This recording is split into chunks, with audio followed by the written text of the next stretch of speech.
What is going on, ladies and gentlemen? Welcome to the Casually Chelsea show. I'm accompanied by the Bridge Nation and Scott. I am your host, Casually FC or Marshall DVDX or Casually or whatever you guys want to call me out there. Big up to everyone who is here. We're doing a Saturday edition of the show because we have a game tomorrow, and I happen to have time today. So, you have a game tomorrow? Don't we? No, Monday. Oh, I probably could have done this on Sunday then. Oh well, I thought our game was on Monday. Okay, it is what it is. It happens. It happens. Schedules and all that stuff. This is a very confusing time of the year when it comes to the Chelsea schedule. But big up to everyone who's already here in the chat. If you haven't done so already, be sure to smash up the like button to help out the video, to help out the algorithm, to help out the channel. We've been growing very, very handsomely, so let's keep that momentum going and keep it up with the likes. Keep it up with the subscribes. If you're new here, subscribe to the channel. It helps us out tremendously and grow in the community. And if you are already a subscriber, be sure to check out our memberships. We have 4 different tiers of membership starting at 99p. At the 99p, you get something as fun as emojis, which if you're a member, be sure to spam those emojis in the chat. I'll be sure to use them very shortly. But big up to everyone and everyone that's new here. And yeah, let's get the show started. There's a few bits of news going about. As always, big talking points as well. But we'll start off with something pretty lighthearted to get the mood going. And yeah, let's start off with this first bit. It's not really news. It's just kind of like hey, this is a wholesome, happy moment here. So let's go for this. We'll start off with this. Thiago Silva has just recently returned to London, and he paid us a visit at Cobham. So it's nice to see here right before Christmas time. We had Thiago Silva hanging out with the little academy kids here. I think he did also attend I believe he was at both the games, the Everton and the Fulham one. Well, probably actually the Fulham one, not the Everton, because Fulham was at home. But yeah, Thiago Silva's back in London at the moment. I don't know if he's going to continue his footballing career in terms of where did he go? Fluminense, right? I believe Fluminense is the team. Yeah, their season ended. But I don't think Silva has officially announced retirement from football. So he might continue for another season over there. We don't know. But yeah, it's good to see Thiago Silva hanging out with the crew and all that. Just some lighthearted stuff to start things off. I'm sure Ahmed, you're not stoked about Thiago Silva. You have we have had our previous encounters and bust ups on Thiago Silva. But Scott, nice to see Thiago Silva back. Yeah, I mean, it's cool. Obviously, we don't know whether it's like anything more than just returning and visiting. Yeah, it's cool. Like, it's kind of hard to say anything without really knowing much else about it. Yeah, like, it's just nice to see the guy back. Yeah, he's not doing anything else. Yeah, just something a little lighthearted because I know with the Fulham loss, some people have lost their heads, but I think most of us here are pretty calm already. Yeah, man. Anti-Cucurella now, man. After Fulham. You know what I mean? Anti-Cucurella, of course I am. That's obviously nice to see. It's nice to see, Thiago Silva there. Always nice to see, former cult hero at the club, as I like to put it. Mm-hmm. So, yeah, man, big up to him. Yeah. Hopefully we will see Thiago Silva back in some sort of like coaching role at Chelsea. I would invite it. Too much sauce. What? Disrespectful. We're already starting off with the disrespect. I wouldn't mind seeing. Listen, I think let's let him rise the ranks, man. Let's let him rise the ranks before we start. I'm just saying, man. I'm manifesting it. I'm throwing it out there because I would love to see Thiago Silva involved with Chelsea at some point. I mean, his kids are still in the academy, so why not? Yeah. Listen, it's great if you see him every now and then. Lovely jubbly, but that's it, man, isn't it? Thanks. All right, well, time will tell with Thiago Silva. Not much to say on this, though. Nice to see him. Let's move on to the next topic, and that's going to be Bertand. I spelled this wrong, but Ryan Bertrand gave us shields. There's a little bit more detail here. Former Chelsea player, also Champions League winner. Let's have it right. Ryan Bertrand. Apparently, through the FA Sport, Ryan Bertrand and his business partner Bell played a key role in a crucial appointment of Joe Shields as co-director of recruitment and talent at Chelsea, one of Todd Bowley and Begdad Bali's key early appointments. It's nice to see that Ryan Bertrand still somehow has some sort of allegiance to Chelsea. I mean, he was in that squad, and he was in the lineup for the 2011, right? 2011, 2012 season where we won the Champions League. Yeah, he played at left wing in the final. He played left wing too. That's crazy. Is he still playing professionally? No, No, right? he retired this year. He retired, bro. Yeah, I mean, big up to Ryan Bertrand for getting a shield. I Yeah, wonder it was either this year or how. last year, actually. Last year. Yeah, I'm curious as to how this actually even manifested. Like, what are the links between Shields and Ryan Bertrand? They both were at Southampton at the same time. Yes, in his last season. Oh, that's right. I totally forgot Shields even went to Southampton. Yeah, and then Bertrand was there for a number of years. He was their captain at one point. Yeah, he was. Yeah, wasn't he there for at least 3 years? Yeah, He was there for a while because then he was there for like 4 or 5 years, I think, something like that. And then he went to skipper there, basically, essentially, like a Bertand. second. Say that again, Ahmed? He's a skipper. Yeah, he was there for ages, and then he went to Leicester for like a year or two. He went to actually Leicester the year they actually went. I think the year they went down. No. Yeah, he was. I believe so. It's a little hard to understand you, Ahmed, because you're talking from a distance, but Okay, let's get closer. it's okay. But yeah, I mean, did Ryan Bertrand leave Chelsea shortly after that Champions League win? I think a year or two after, if I'm not mistaken. Yeah, Okay. I think. Yeah, I don't think he played a big part in the squad, but he did serve Chelsea for a bit and then moved on. So nice to see that he was involved in this, and it's also nice to see that he was one of the reasons, the talking ears, the talking heads behind the ear of Todd Bowley and Iqbali when they made the decision to make Shields. So a nice little bit of detail here as to how we went about getting Joe Shields. Nice to see that Ryan Bertrand's still involved with the club in some shape or form. Let's have it right, man. He is fucking minerals, bro. Let's have it right. Former Champions League winner for Chelsea, obviously, Ryan Bertrand. So let's move on to the next thing. Not much to say on this either. We continue on to something a little bit more interesting, which is a bit of an update on the Chelsea investigation. We continue onto this story right here.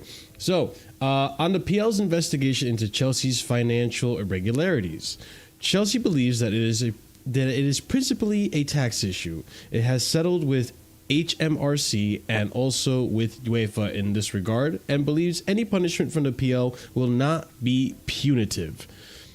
Okay, so let's try to dissect that. HMRC, what is that? Her You muted Majesty's Ahmed. Royal. Fuck it, it's Her Majesty something, brother. Her Majesty's Revenue and Customs. That's what it is. That's it. Oh, okay, so it's the UK's version of the Basically, it's our IRS. tax office. It's our tax office. That's what it's called. Basically, that's basically Yeah. what it is. And essentially, what happened was they've they've paid whatever was needed to be paid on the backdated period. I'm assuming, plus like the fine that will probably be required as well. UEFA have also they've obviously paid what they need to do to UEFA in regards to what's taking place as well. Now all that's left is the EPL, and the EPL are still doing their investigation as of currently speaking. Now, if I'm not mistaken, this is kind of part of the whole Roman thing, or is this separate of the whole Roman issue with the Willian and the Samuel Eto'o? No, this is That's in part of it. That is Christensen and all the thing. No, that is the whole thing. The whole thing is the Christian thing. It's the extra transfer. This is what is being Okay. discussed. So, got it. I'm just making sure I'm putting the pieces together. There's so many little pieces that sometimes I try not to conflate it. Of course, So, yeah. to be clear, this is in part to that investigation with the whole transfer saga with whole Christensen under the table with his agents and father and all that stuff, that fiasco. This has been going on for about 2 years now. And now we're finally seeing that potentially, according to Sam Wallace of the Telegraph, that it is just being reduced to tax related issues, which I'm sure can be resolved relatively quickly and will result in a punishment, just a not punitive. Oh, wait, so the PL will not be punitive, meaning It will not be point deductions. It will not be Okay. transfer bans. That's basically punitive. So it's probably a fine then, right? Yes, it will be like a fine. I think part of the thing that does not help the PL investigations, much like with HMRC to an extent and UEFA, is that they need, in order for this investigation to work, you need to have the people that were there at that moment in time. You know, obviously, you need to talk to them, find out what was happening, where did this extra money come from, etc., etc. And obviously, Roman's going to be one of those non-compliant, Marina non-compliant. And Bruce Buck's going to be non-compliant, pleading the fifth, for lack of a better word, for our US fans as well. And so that means basically, you're not going to get anywhere because there's going to be too much lack of evidence. And I had a feeling that was going to be a bit of the case, with Roman being a big involvement in this whole issue. It happened at the time that he was up to the club, and I guess a lot of the paperwork, a lot of the tax stuff, the finances go through him, or at least the final somewhere I'm looking for, but like the end of the if you follow the paper trail, it leads to Roman. So I didn't think much would come out of this in terms of the investigation. And listen, if it's a fine, so be it. It goes to show that this whole time, a lot of the media has been blowing this up for absolutely no reason, making it seem like it was as bad as what Man City's going through, lumping us. And to be honest, they were conflating us a lot of the times with the Man City charges. They were putting us into that conversation. We're totally two completely different, issues, financial issues that they were talking about. Can't find words today. I'm struggling. But regardless, that's a bit of an update on that. Good to see that it's going to end up potentially being just a fine, and then we can move on with our lives. But that being said, let's continue on to another bit of good news that we have here, is that we have a sponsor update, or at least a bit of an update. So I have a few tweets for you guys right here, and let's go ahead and pull this up right now. Chelsea sources have indicated to The Athletic that the shirt sponsorship process is nearing its end. Their shirts will have a sponsor before the season ends. I mean, I would hope we would have a sponsor before the season ends. That's coming from Dan Sheldon. We continue on. More from Dan Sheldon here. For the front of shirt sponsor, Chelsea is seeking around £60 million a year, which they believe is the going rate for the Premier League's elite clubs, especially those competing at the top end of the table. And then lastly here, also from Dan Sheldon, from The Athletic, by the way, there is a good feeling around Chelsea and the potential of their young squad. This has led to renewed interest from potential partners when it comes to Chelsea selling their front of shirt sponsorship.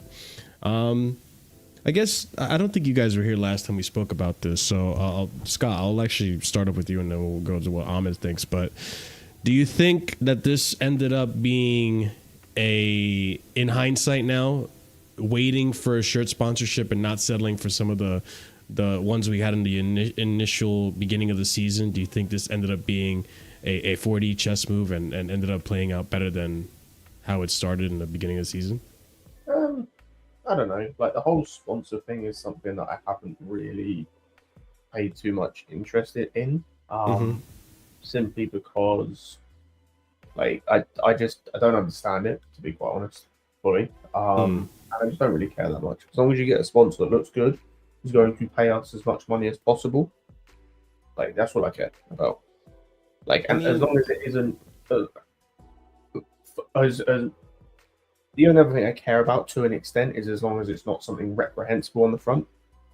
But, like, I'm not so strict with that. My moral compass on that is not so, like, straight and true. Because if I remember correctly, the beginning of the season, we were touting 40 million, or we were being offered we were trying to get 40 million pounds a year for the front of shirt sponsor, which I think a lot of people were very much saying, like, that is outrageous. How can you ask for that when you're not even in Champions League? Am I correct in saying this, Ahmed? And also, what are your thoughts on this?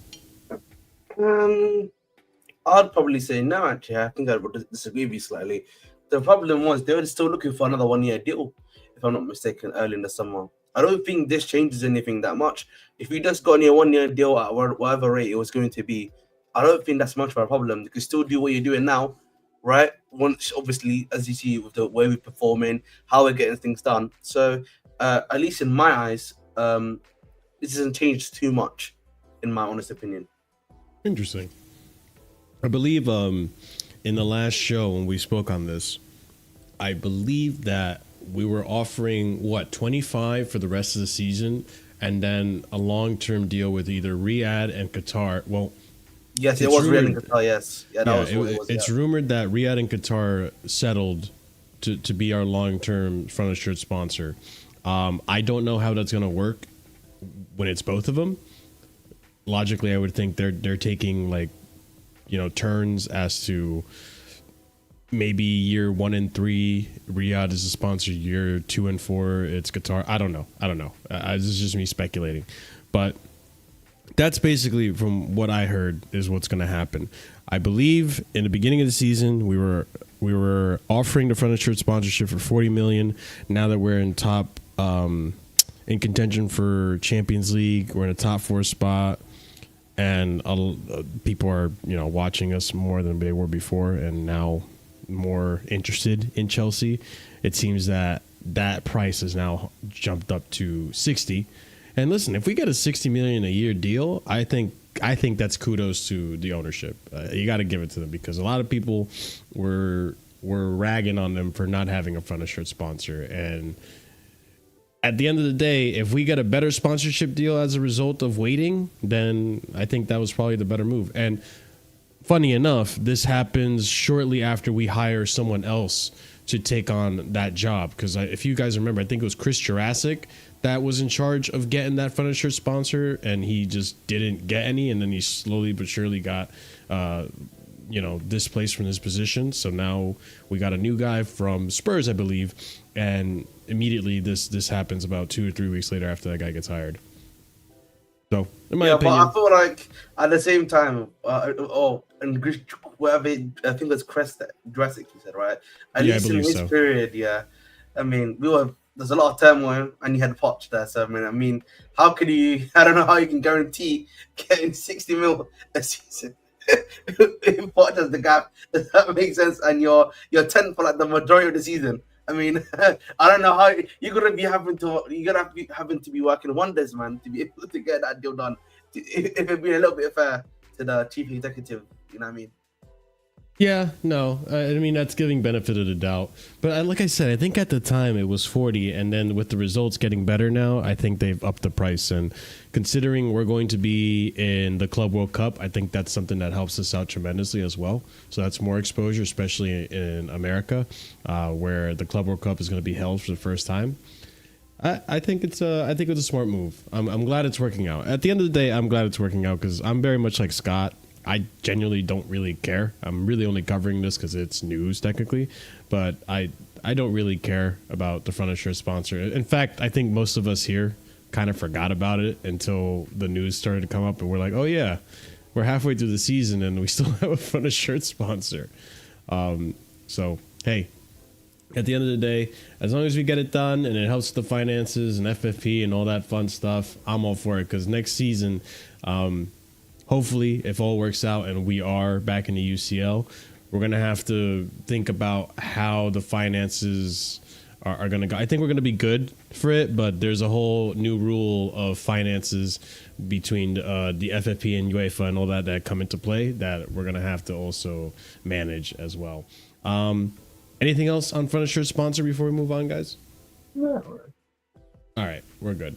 Okay, so the next segment I wanted to talk about, I had this last week, but I didn't have enough time. So I think it was fair to put it into this show today. And I think it's something a little bit exciting. I think it's exciting because we get to have a little bit of a look into what Chelsea might change into and what they're going to look like next season. So Chelsea in 2005-2006 season, we have some players that are up and coming that we have a little bit of news regarding them and their status and what's happening with them. So I figured let's talk about it.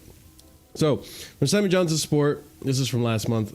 Chelsea has Estevão Willian and Kendry Paes and Anselmino, as well as Penders, able to join up with the squad for 25-26. A decision will be made closer to the time whether they will go out on loan, but Estevão is expected to be part of the senior setup. We continue on. Liam Toomey also reported earlier on, to fully realize his vision of football, Enzo Maresca needs a unicorn of a keeper, like an Alisson or an Ederson, who combines spectacular fundamentals with the technical polish and temperament of an outfield player. That's not Ederson, but okay. Chelsea has high hopes that they may have found one in giant Belgian teenager Mike Penders. As we all know, I think we're all fans of this gentleman here. Andre Santos has been earmarked for a place in the Chelsea squad, according to Simon Johnson. Andre Santos will return to Chelsea, this time permanently, according to Burgos, Edu Burgos. And then, the latest with Andre Santos also as well is Andre Santos is being considered for Chelsea squad role for a 25-26 campaign. Listen, all that being said, with Andre Santos, it's very, very doubtful that we bring him back in January, even though we could use someone like him. But he's having a sensational sensational season over at Strasbourg, which is fantastic to see.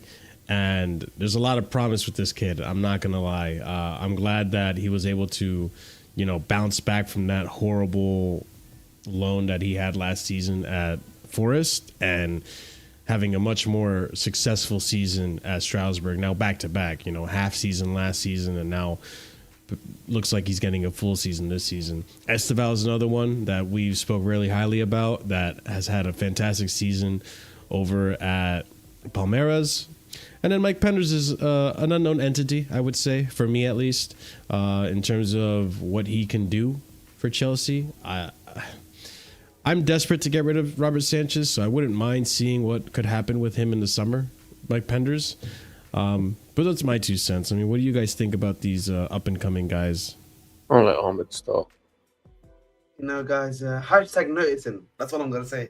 If you notice what I notice, thank you, chat, man. I'm going to see if chat noticed fast before I make my comment. Obviously, we know Estevão's a great player. Paes as well is another one that we've known quite well about. Another one that I think we need to obviously discuss about probably is Penders. I like the look of him. I've seen some highlight tapes of Penders. He's looking good, but I still think Chevalier is clear. But Santos, listen, you guys know I watch French League. I watch the French League week in, week out. Honestly, I say Andre Santos probably top 3 centre midfielders in that league, hands down, bro. Like, it's really between him, Vitinha. There's like 1 or 2 other guys that I probably include around the league itself, but he is honestly top 3, if not top 5 in the league, like hands down, in my opinion, Andre Santos in that league. But yeah, man, seems the chat hasn't noticed, doesn't notice what I've noticed, but why is it all international players? Why are we not talking about up-and-coming players, Marshall? There's no one coming up from Cobham. I mean, what happened to a Chempong Nation? What, we're not going to speak about a Chempong? He's currently in the squad. What are you talking about? I'm just saying, man. Listen, Chempong Nation last show. Currently in the squad. Adam's also correct about Ugochukwu Nation not getting a mention. About how he's getting failed as a hunter, and then the performance he gave us. He's not in the same. Man literally played 1 game. Thank you, bro. Talk to you about Gilchrist. Gilchrist having a great season right now at Sheffield United. Ain't nobody want to talk about Gilchrist. No one talk about. See that chat, yeah? He don't back the players. He don't back our young guys, yeah, who are working hard. Guys, this is justice for Gilchrist, chat. Shut up, man. Fuck Gilchrist. Are you good, bro? Why have I been called a crackhead for backing the young lads that are coming up from my academy? Guys, he doesn't back the young lads because he wants Dewey and Barcola in the squad. He doesn't back our young lads. You know what I mean? Thank you, Chibi Chip. Let them know, man. Marshall's bro, he just wants the whole PhD team. Marshall's got whole PSG team. Marshall's got common agenda. Scott. You notice that every player he rates becomes a bum. Gusto's becoming a bum this season, and he was Gusto Nation last year. You know what I'm saying? Gusto. Hey, I was telling people when he was in Lyon, we need Gusto. Now he's a bum for Chelsea. And and Scott, the funny thing is the guy who he says is a bum, in Jonathan David has 11 goals in the league. You may not be wrong, man. You may not be wrong. 7 goals in the league and 4 goals in 6 games in the Champions League. But Jonathan David's the bum. But Barcola's fine. Okay. Listen, Jonathan David, go back to eating maple syrup, man. That's what I'm just gonna tell you, mate. Yeah. Barcola can keep eating baguettes. Barcola can eat baguettes. Hold that curry. Jesus, man. You know what I mean? This common agenda that I'm seeing in Casually FC disgusts me. It disgusts me. Pure profit. It's pure profit. That's what it is. I feel sick. I feel sick, chat. It makes me sick to my stomach. What I'm seeing is a load. I would be so real as well. I don't even really give a shit about most of these young players. Like, even if I'm wants to talk about them. Really? Yeah, I don't give a shit. Like, bro, Santos is in a different conversation because he's just slightly older. He's in a different conversation. He needs to come back to this team. I'd bring him back in January because this whole Gusto at right back thing sucks. I'd put Caicedo at right back and put Santos at midfield because Lavia, we can't rely on him, unfortunately, because of the injuries. Fuck Pochettino for that one. And so it's kind of just unfortunate. But yeah, Santos is a different one. Esteval's different. Paez, I want to see do well just because there was a lot of hype around him and I think he is good. It's just he's been overshadowed massively. The others, like, man, Anselmino. Paez wasn't mentioned. I couldn't give a crap about Anselmino. I could not give a monkeys about a guy playing 1,000 minutes in the Argentinian league for the first time ever. And I don't care about Penders. He's cold. I don't care. Sorry, I was talking about Cole Palmer actually in FIFA. Sorry, my apologies, boys. Okay. And don't talk to me about Penders. This guy's Why not, bro? You got Sanchez in goal. We can't be complaining about goalkeepers, bro. When we got, do you know how many times this guy's played this season, Armin? Don't know. Leave that to Google. He's played 2 games in the league. So he's played 2 games in the league for the first team, which was the first 2 games of the season, hasn't been seen since. And in the second division, or the second team, which plays in the second division of Belgium, they've, as a total, played 16 games. He's played 9 of them. Doesn't even play every game in the second division. But you don't care about Esteval, Scott? Because I know CP can speak on Esteval. I care about Esteval. I care about a couple of them, but like most of them, like, I don't care about Anselmino. Not right now. I don't care about Penders. Not right now. Because neither of them have shown anything to tell me they're going to be in this team going forward. But can we be honest, Marshall? Yeah, listen, man. How do we know? By the way, just before you go, how do we know Penders is better than Slonina? We don't. Yeah, that's another one. I don't even know. That's another one. Marshall not even backing your own work in there, mate. I've seen enough of Slonina to know that there is potential there. I ain't seen nothing of what's his face come in because he's played all of 11 games this year, and most of them in the second division. You know, Marshall, do you know who I'm looking forward to seeing? Talk to me. Shin Maheka. That's who I'm looking forward to seeing. Raksaki, I like. What? You know, Raksaki, I know. But yeah, who's the first? Shin Maheka. He's a striker. He's like 16. Young striker lad, man. That's the guy that I'm looking forward to, man. You know who I'm also looking forward to? Tariq. You know, my guy Tariq George. You know what I mean? Stop this with Tariq George, bro. You've been hyping up this.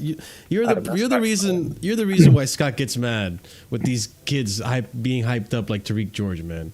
Listen, I'm looking forward to seeing Joshua Chempong, man. That's my number 2 right back of the future, man. You know what I mean? Behind Gusto. You know what I mean? Okay, can I ask you genuinely? Can I ask you genuinely? Because I listen. I'm not hating on Joshua Chempong. I just want to know what to look for, right? What is it exactly about Josh Achimpong that impresses you so much?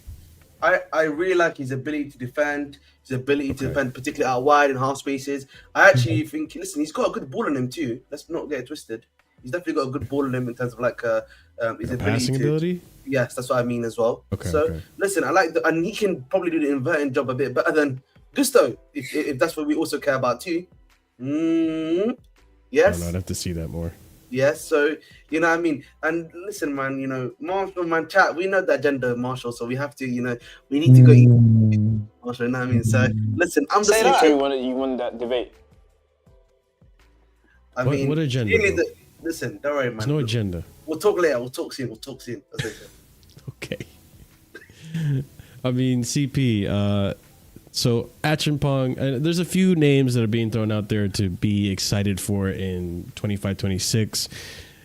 I guess in terms of everyone that we're discussing, I'm sure you're going to bring up Alfie Gilchrist. Who are you excited about in terms of 25-26? I've been on the Esteval train since day one. Like when everyone was asking who the fuck is this guy, I went on Lewis's stream and I'm like, he is the real deal. I've been watching the Brazilian league since Neymar broke through in 2011. Trust me, he's the real deal. Yeah, man. I mean, we can't really trust that from Curry P when he's when he's hyping up Donovan. You have such a good track record. You know what I mean? Got start in the little like here's the thing. Do not loan him out. Do not loan him out. Play him in Carabao Cup games next season. Early stage, do not loan him out. Please do not loan him out. Let him get used to how this team plays. Get used to the physicality, but play him in Carabao Cup games and shit. Would he give him the Foden treatment? Why, he's yes, part of the squad? Exactly. Yes, for the first year especially, and then after that, it'll be better. But just do not loan him out. Because their loans are very iffy. Let's be honest here, right? Because Santos, the first loan was shit. Then we got lucked out because we have Strasbourg. The loan for Leslie Ogachupu has been pretty shit so far till the new manager came through, right? So a lot of our, like half of them have been hits, half of them have been misses. So I don't want Esteval to be risked like that. I do. I have to ask you a question, Curry. Yeah. Is this true? Yes. I said Chris Wood. Yes, I said Chris Wood as an alternate. Chris Wood is not a bad backup striker, bro. Yeah, I said as an alternate. I didn't say he needs to start for us. I said as an alternate. He has dude. He has 10 goals in this league for Nottingham Forest, and he's aerially way better than Jackson. Think of him as like a Giroud transfer, bro. Yes, and Frimpong is arguably one of the best right wing backs, actually the best right wing back in the world, especially when we have a fucking injury-prone Reece James, who's once again we don't know when the fuck he's touching grass, he's feeling the grass, has his foot on the fucking grass. That's all we hear about. He's smelling the grass. Yeah, I'm done with that shit. And Gusto's been playing and Gusto's been playing ass. Gusto's been playing ass. Crazy, bro. We saw the report today, guys. He's training on the grass.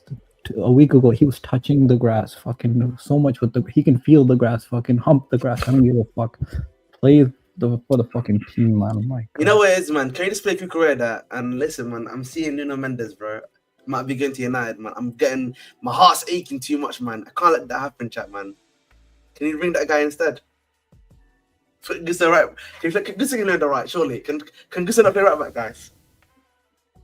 And who, Gusto or Cucurella? Cucurella, can Cucurella play right back? No, we're not risking the best left back in this world to play right back for Gusto playing dog shit. No, thank you.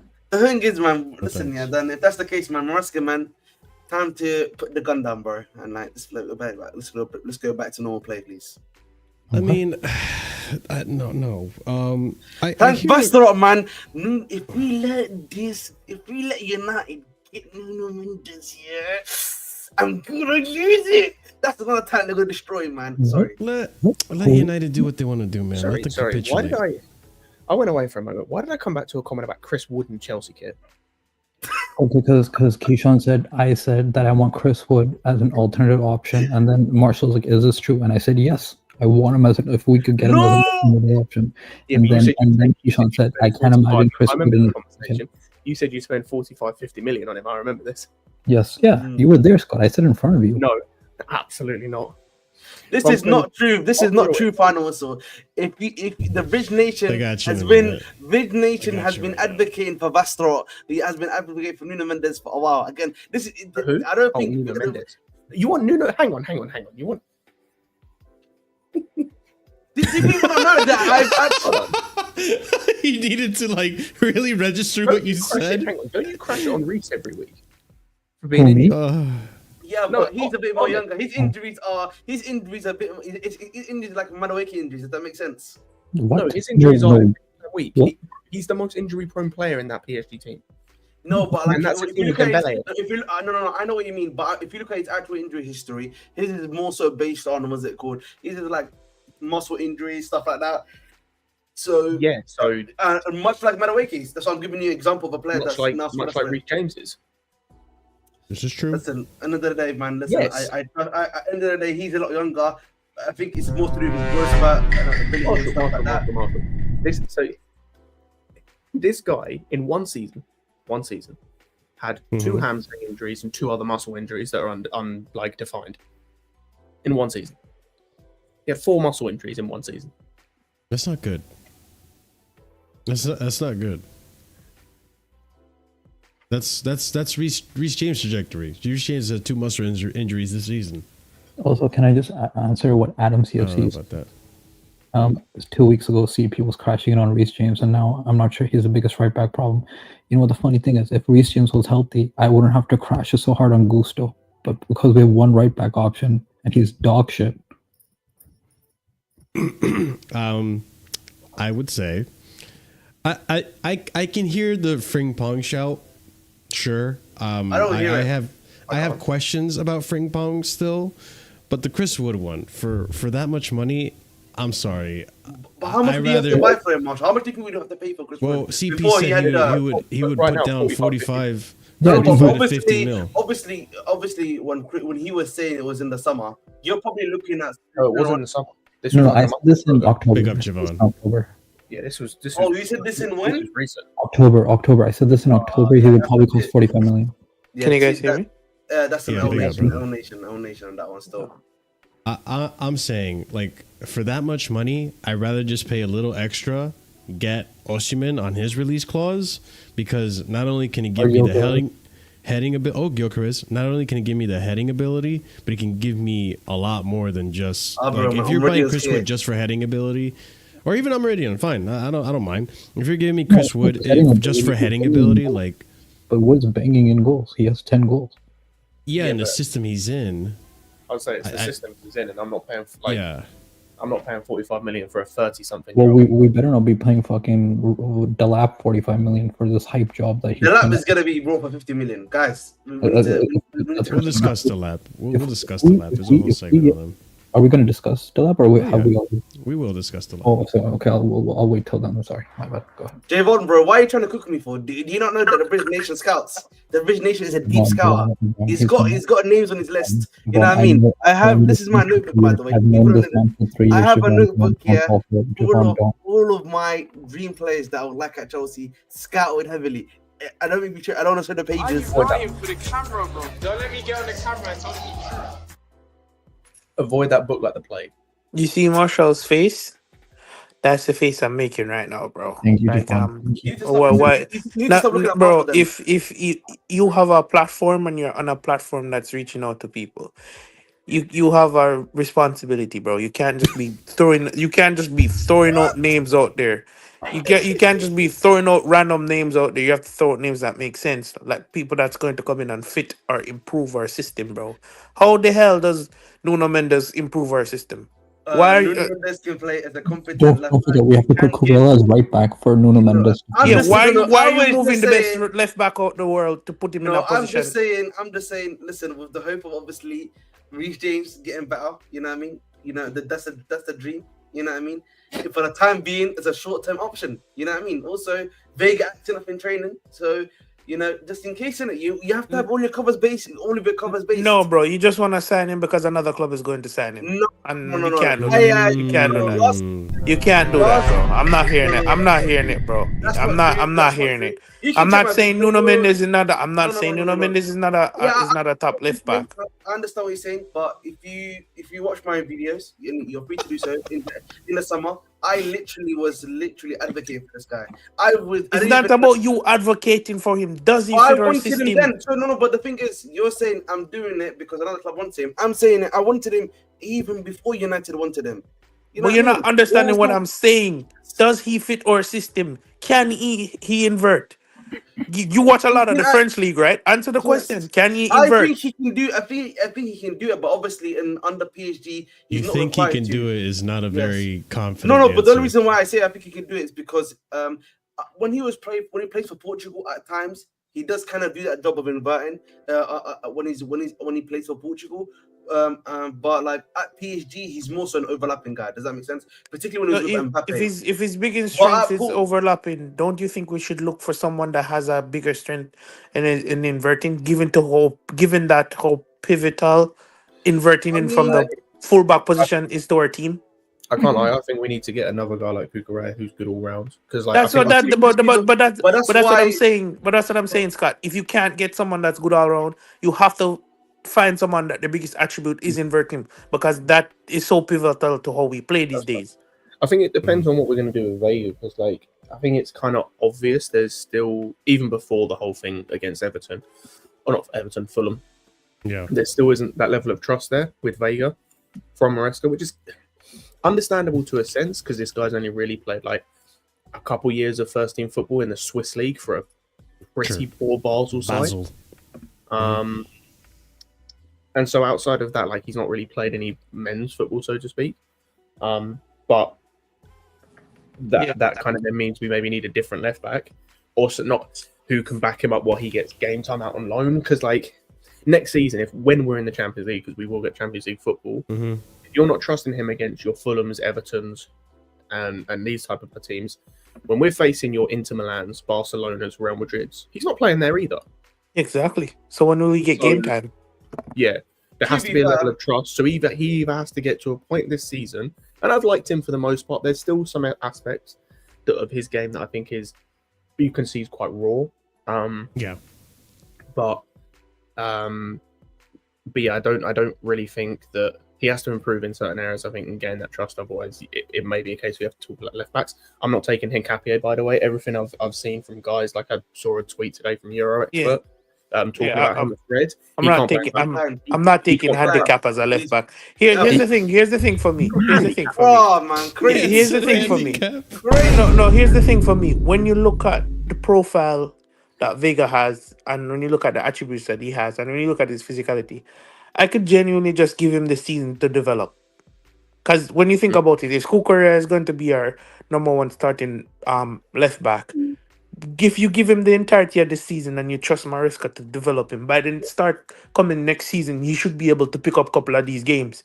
So given what we've seen from him so far and how Maresca utilizes him, yes, we'd like to see him utilize him some more, but it's a developmental season. It's his first season in a big club, first season in England, and he's done well so far for the times that we've seen him. So I'm not going to be too harsh on Veiga and looking at the left back position as, we need a backup immediately. No.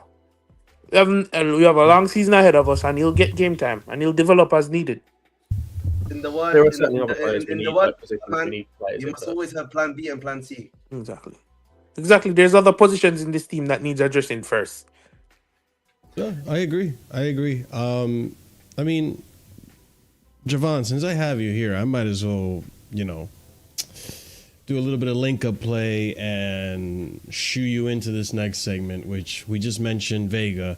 Let's also mention another player that was brought into this whole fiasco, Nani. So, Matt, I spelled this wrong again. Jesus. Madueke and Veiga, technical decision is the reason why they were left out of the Fulham squad. Let's go into some of these details as one of the first big stories I wanted to discuss on today's show. So, Maresca says Madueke dropped due to a technical decision, not injury, according to Kieran Gill. We continue on. What we do know for certain is Enzo Maresca is a coach who demands complete professionalism at Cobham. Sources talking of a fair but firm culture being created. Continuing on here, Madueke has had 3 strikes by Maresca, one in August about training, another before Aston Villa about training again, and now we can only assume as strike 3 by Maresca. Chelsea have no plans to sell Madueke in January, which I find really interesting that is even being brought up, but we continue. Maresca said directly here in quotes, Nani responded very good to being benched versus Aston Villa. I expect the same this time. The competition has to be higher, not only Nani, but also Renato Veiga, who was also benched or left out of the squad due to technical decision. Enzo Maresca says Nani Madueke is in contention to make the Chelsea squad for their trip to Ipswich. And then lastly, here we have Simon Phillips basically saying here, I don't think many Chelsea players will be risking turning up late to an important meeting again anytime soon. And if you put two and two together, it seems that there was an important meeting at Cobham that potentially Nani and Renato showed up late to. As a result, disciplinary action is they were left out of the squad. There's been multiple instances that were said before by Maresca as well that Nani needs to show more in training in terms of how he's training. If you want to apply that same logic to Veiga, it's very possible as well that Veiga hasn't been training hard enough as well. So I think this is being made a much bigger story than it needs to be made, but considering this has been a reoccurring issue for Nani Madueke, I think there is a conversation to be had about how serious he is about, this team. Maybe that's a very harsh way of putting it as well. I think with Nani, I think there's still a little bit of immaturity showing in terms of how he trains and all these, issues happening around him. Obviously, as well, the media is obsessed with him. But Javon, I'll go to you, man. What are your thoughts on everything revolving around Nani Madueke as of recent? So regarding this issue, I don't think the two are linked. I genuinely think it's a case of people just wanted to pile on. I think he didn't make the team because of missing the meeting. Because we never heard anything about Veiga training improperly. We didn't hear anything about Veiga being ill-disciplined until he missed the meeting. So, using detective reasoning, I'm thinking it's you missed a very important meeting and this was unacceptable, so we're going to drop you both from the squad. Now, him being dropped to the bench could be, I think that's more due to lack of training to the standards that Maresca sets for him. Because I don't think it's the way how I've seen Maresca treat each individual in the squad. I don't think he has the same standard for everybody. Yes, he has a base standard that you have to meet, but I think people like Cole Palmer, he holds to a different level. Some of his favorites, as someone would put it, he holds to a different level. So I genuinely think, and this is just my thoughts on it. I genuinely think that he sees something in Madueke where Madueke could get to the next level. And he's disappointed that Madueke isn't trying to get to that next level or training to get to that next level. And you know why I come to this conclusion? Sure. Look at the curious case of Mikhailo Mudryk. Right? Before the whole drugs thing, Mudryk wasn't playing to the level of the other club, to the level of the other people's in other club. Maresca called him out once, and all he said was, "Misha is Misha." You didn't see him go back in multiple. You didn't see him go back into multiple press conference and say, "Oh, Misha is not doing this. That's why he's not in the squad." But yet, still, Misha was never in the match day squad. Do you get where I'm coming from? I don't know if I explained it properly. I get where you're coming from. Yeah, so that's why I think he's just disappointed in how Madueke trains, because he thinks Madueke could get to the next level, and he genuinely believes that he could be at a different standard from what he's showing now.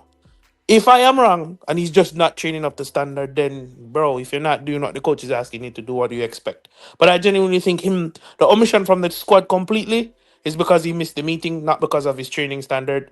But dropping from being a starting player to the bench is due to training standard. That's my honest thoughts on it. It's true, bro. Conspiracy theorist Ahmed. Do you think it's as simple as that? I would like to be last on this one, if you don't mind. All right, fair enough. CP, you got any thoughts on this whole Madueke stuff? I feel like you do, and they're not favorable, but I could be wrong. Here's the thing. Before the news came out about him missing the meeting, I was like, the last game shows me how important Nani Madueke is to this fucking squad. And the reason being, because I said this and I was getting cooked by people and Lewis's stream, like Jimmy and everyone. I said Jadon Sancho and Pedro Neto are playmakers. We have no fucking winger goal scorers. Yeah, we have no shooters. Huh? We have no shooters. Yeah, and Nani is the one on the right, and that's why me and Scott from September have been saying next summer we need a left winger that's a goal scorer. Me and Scott have been on the same hymn sheet. And if we lose Nani Madueke, we need 2 attackers. We need 3 attackers. A backup striker or a main striker to challenge Jackson, a goal-scoring left winger, and a goal-scoring right winger. Because that provides perfect balance, right? There might be some games where we might need a playmaking left winger and a goal-scoring right winger, right? Or the other way around, or 2 goal scorers.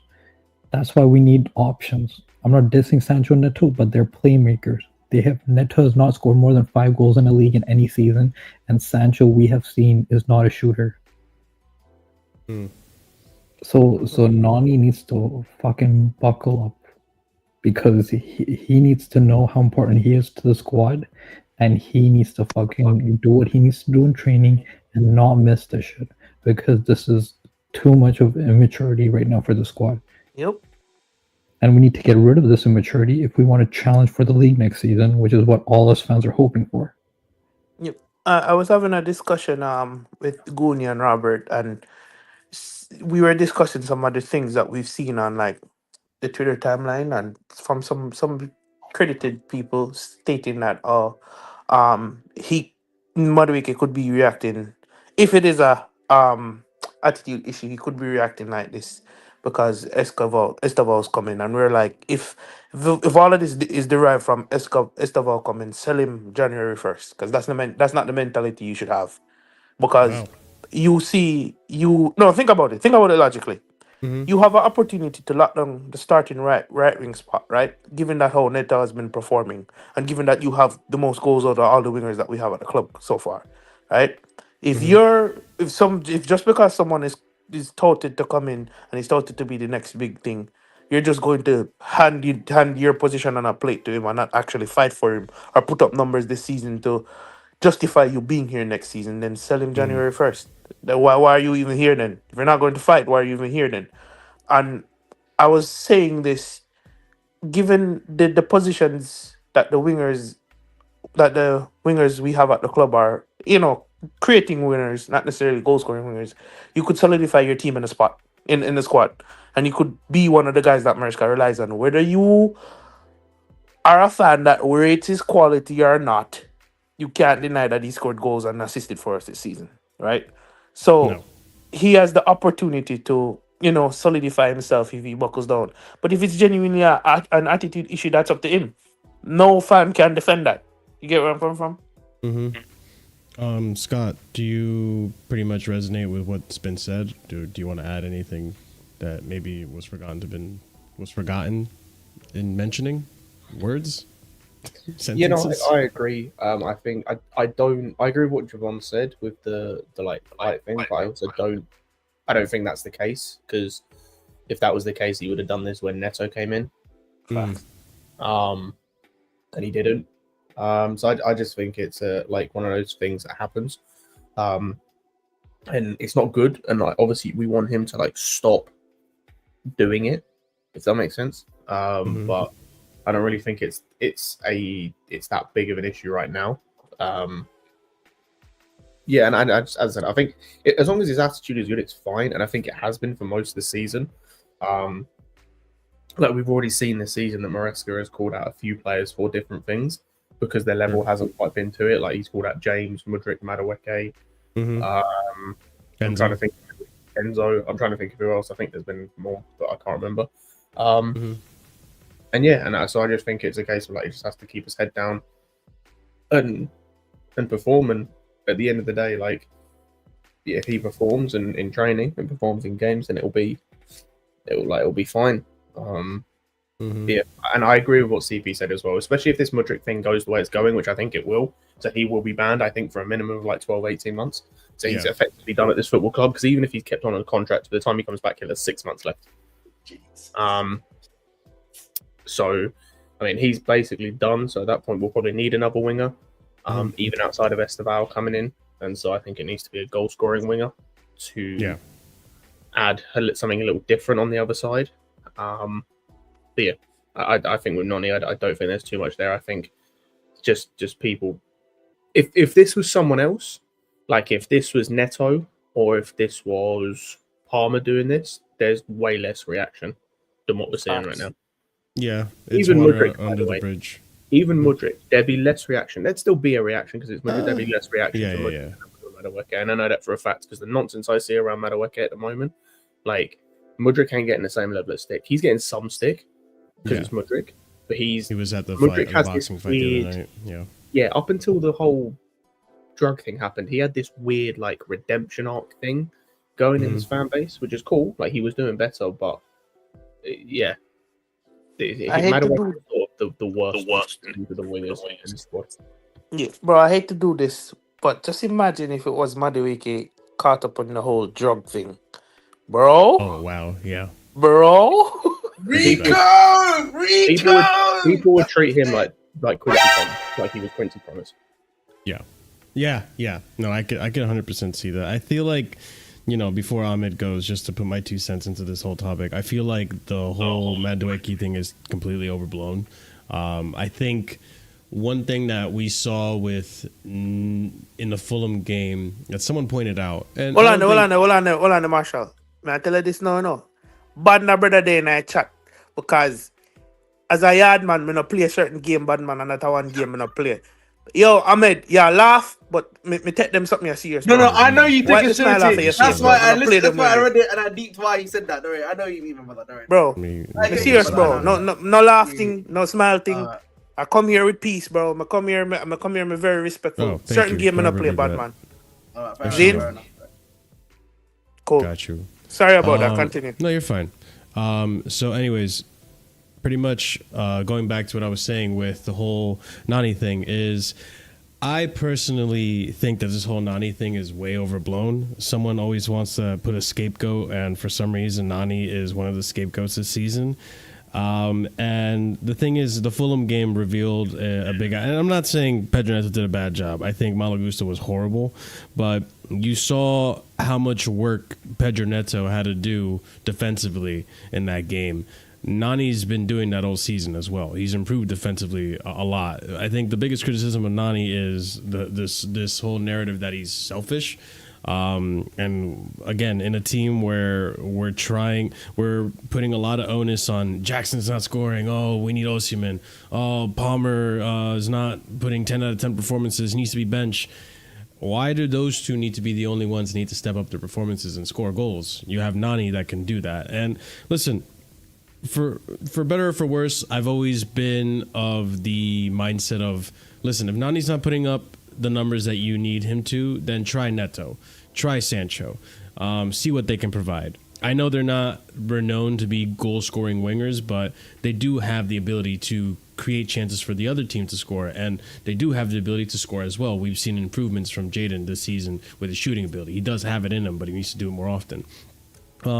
But I think this whole Nani thing is overblown. There's even a rumor going now around that the reason he missed the meeting was because he was out clubbing the night before. I don't know if that's true. I'm not giving it that much airtime. It's like the villainization around him is insane. Between the whole Mandem FC and all this BS, it's just ridiculous. And I'm kind of getting really sick and tired of it because, to be honest, like Nani, in terms of being that person in the locker room, I think he's liked by everyone. He's a really good kid. He got a good head on his shoulders.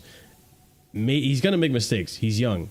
We get it, but at the same time, like, I think overall he just gets along with everyone in the team, and we need, for someone who is getting benched often and being criticized a lot by the media, I think we need someone who isn't gonna get caught up in that and still be in good spirits in the locker room and not cause division. But that's just my 2 cents. Ahmed, conspiracy theory time. It's too, bro. Why am I being called a conspiracy person? You know what I mean? How do I? You always conspiracize. I mean, there's nothing to conspiracize.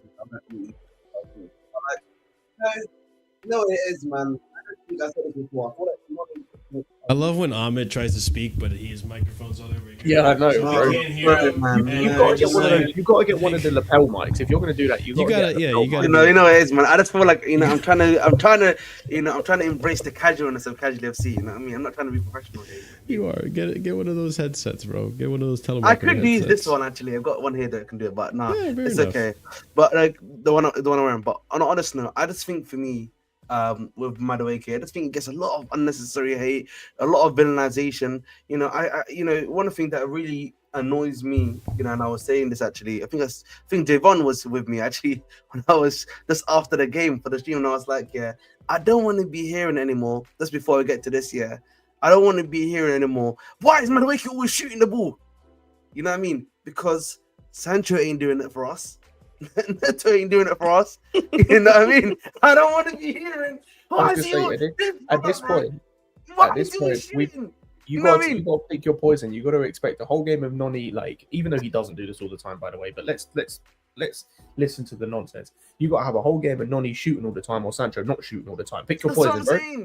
And like, listen, I know when we eventually get to the Delap conversation, I'm gonna save some of the winger talk then, because I think the way we play, and then we'll discuss that a bit more then. But like, I just think with Madueke, obviously, the reality is, guys, right now, you know, we've got a lot of young lads in the squad, right? Whether we like to be, we've got a lot of young lads, early 20 guys, and on some level, they need to be taught responsibility, right? You know, that's one thing that we need to discuss. That these guys need to understand they have a responsibility, they have a need to be professional, and it's up to the gaffer there in Charlie to make sure those are implemented. Now, obviously, Maresca does have different standards for different people. You know, I think we can say that.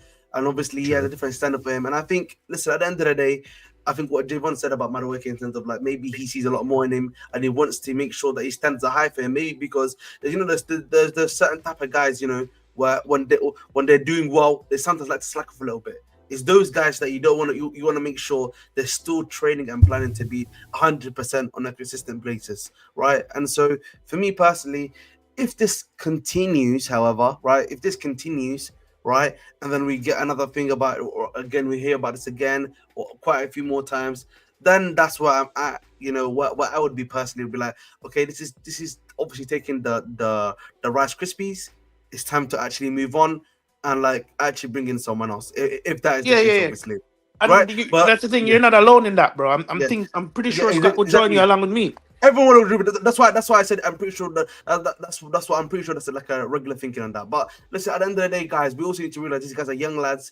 This is part of them growing up and becoming men. You know what I mean? This is a part of the discipline. I know obviously it's technically meant to be football, but at the same time, it is what it is. Now, obviously, you know, this does not obviously, you know, excuse what he's done. Hopefully, you know, against Ipswich, he can perform, do his job, and play on a consistent basis, and help to create that competition with Neto. Neto and Madueke provide us two different things.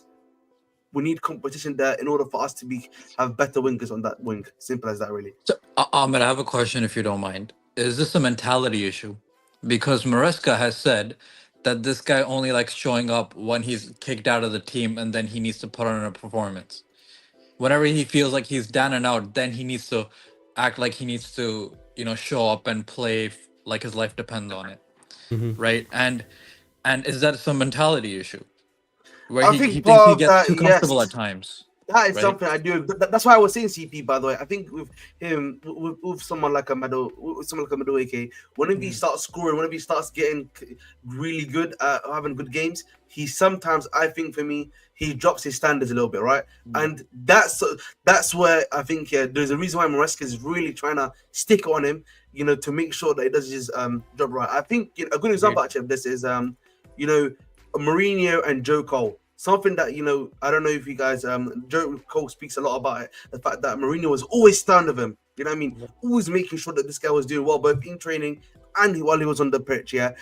And part of that was to continue to push him on, but he also knew that Joe Cole, for example, is maybe a guy that can slightly slack off when he starts, you know, getting too good, right? So you need to make sure that there's ways you deal with different players. You know what I mean? Different. What's the term? There's different ways to slice the cake. No, No, but but I'm pretty sure people get Different right? ways to skin a cat. Got it. Yes, Thank different you. ways to skin a cat. Thank you, CP, for the help there, bro. But that's what it really is with Madueke. But again, guys, I'm pretty sure all of us agrees. If this continues, don't worry, boys. Obviously, yes, we do have Esteval coming in. We still have Neto there. If we need to bring in another goal scoring winger into that decision, I'm pretty sure the club already got their guys ready. The Bridge Nation's got his scouting ready, and that's a mess. Thank you. But and here's the thing regarding this whole thing. I don't think it's Madueke per se, as in the person himself. I think what we like is the attribute he brings to the game. Yes. Do you understand what I'm saying? So if we had someone else that was doing what he was doing, I doubt anyone would even miss him in the squad. Yeah, agreed. Agreed, yes. Yeah. Oh, the hell, Dark, mate. You know what I mean? Save your chest. Let's see how it plays out as well. I mean, he said they're in contention for Ipswich, both of them, because that's another one too that Renato Veiga. Listen, if the case is that maybe Renato, I agree with Javon. I think there was a meeting and both were late. But if the case is that Renato Veiga was being a little lazy in training, that does annoy me, because Renato Veiga, being one of the younger and newer faces in the squad, shouldn't be doing that. That's not a good look.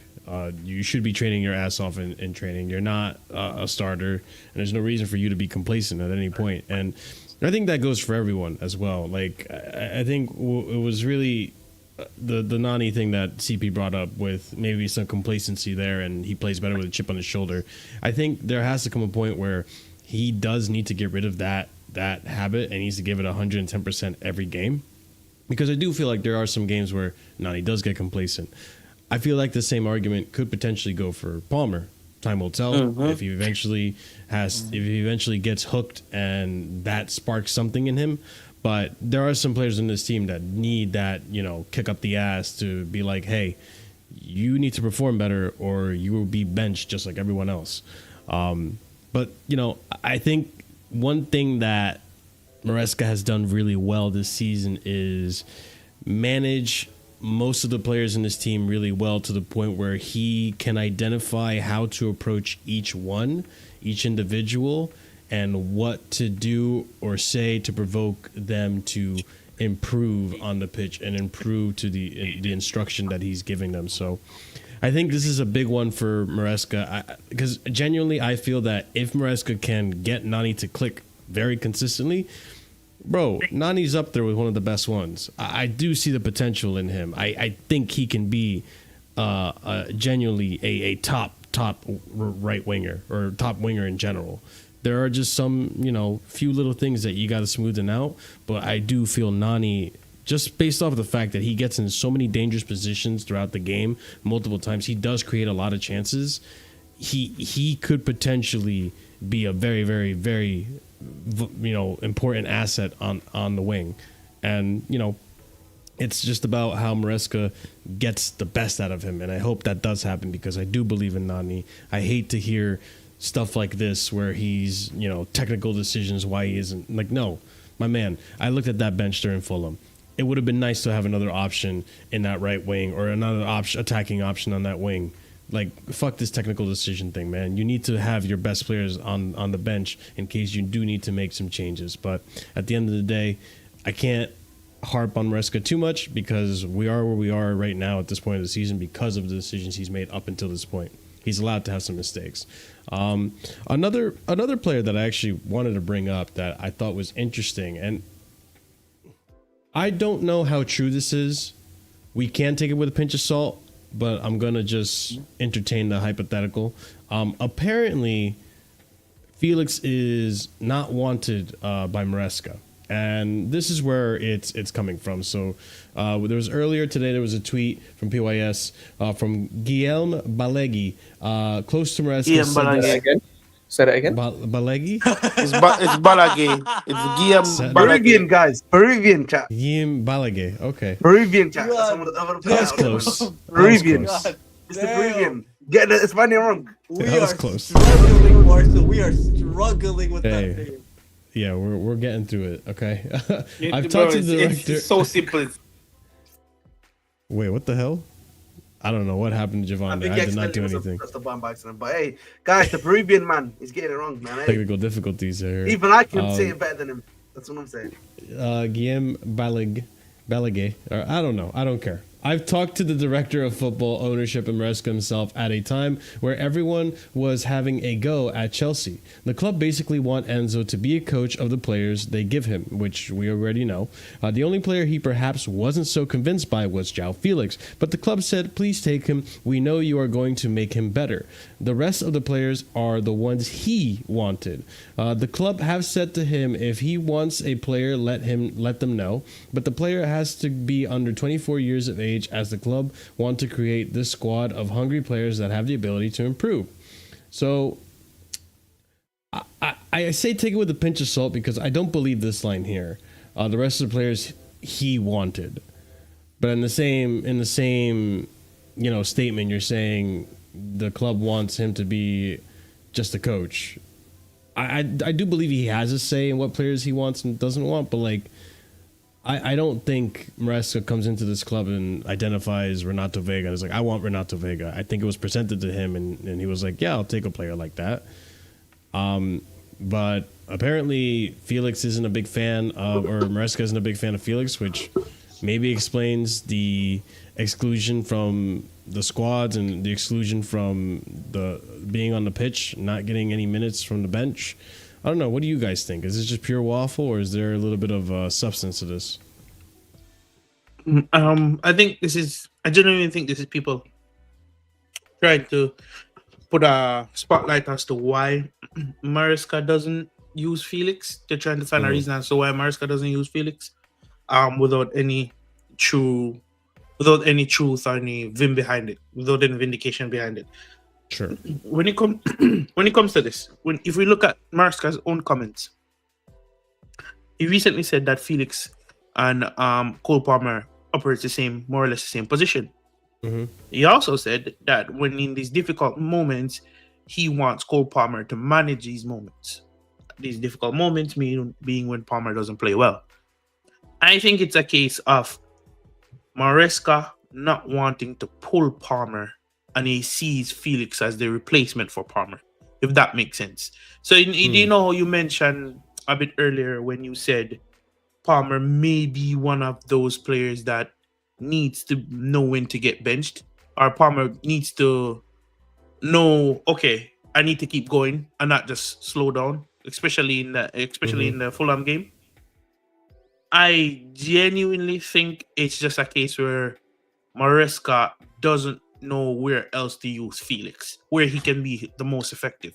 Because when Felix plays in the Conference League, he plays the Palmer position. Yeah. And when we use him, the times we use him in the league, he starts off the left, but he drips in the Palmer position. Sure.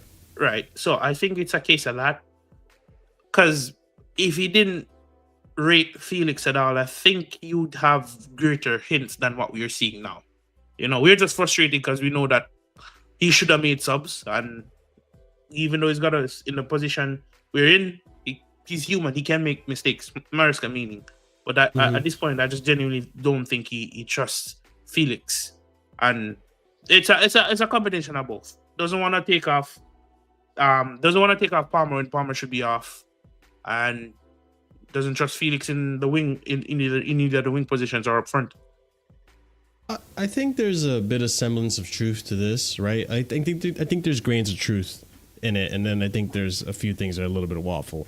I could see a world where Maresca doesn't rate Felix, and I think most of us can agree that Felix, prior to coming back to Chelsea, was seen as more of well, I'll let Fofana say it. Lazy.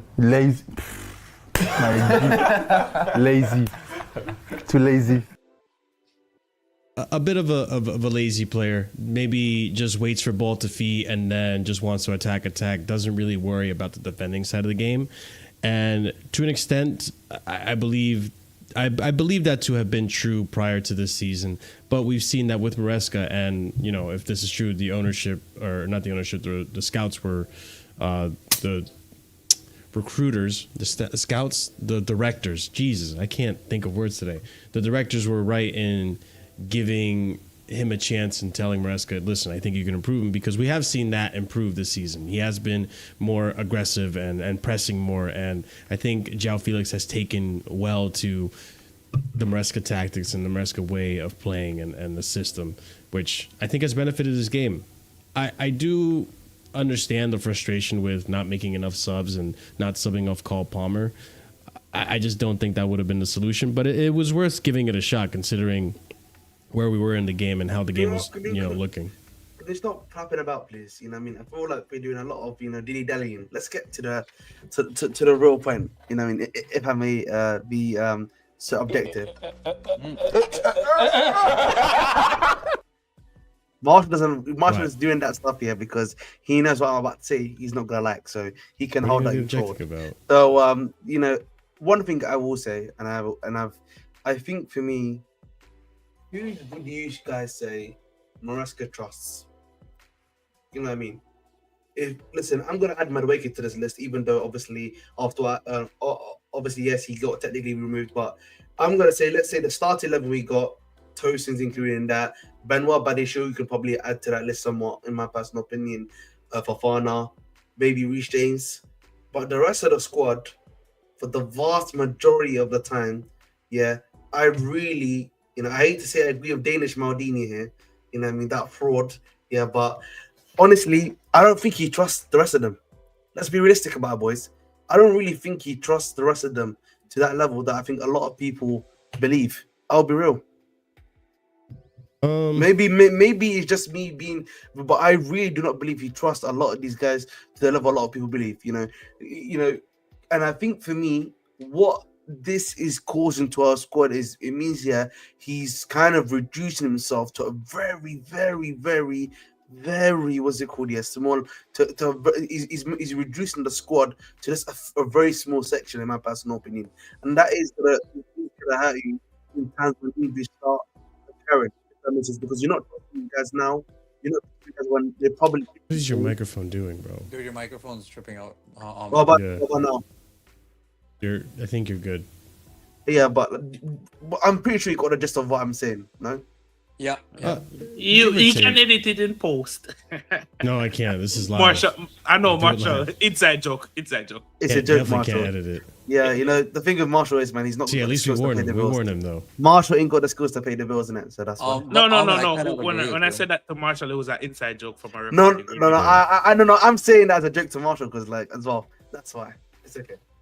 But I kind of agree with you. I don't think he trusts João Felix. I'm sorry. We saw him play left wing at Leicester, and he plays as a left hand. And I'm sorry if he can do. He's very similar to Jadon Sancho on that left side, because I'm sorry, Jadon Sancho by himself without Cucurella, we see is not that effective, guys. I said when we first got him, it's not about the dribbling, but people were telling me no, he's a dribbler. I said no, the best is when he's doing combination play with his right back or left back wherever he's placed. Right, so the thing is with João Felix, he doesn't need combination play necessarily with his right back or left back, right? And he's definitely way more trigger happy than Jadon Sancho. So, like last game, I would have tried João Felix as a left winger and taken out Jadon Sancho. But that's why I'm saying he doesn't trust him enough, right? And to add on to Ahmed's point about not trusting the squad enough, I agree with it, because I'm sorry, he subs on Nkunku most of the games at 85th minute at times, and we're like, what the fuck is going on?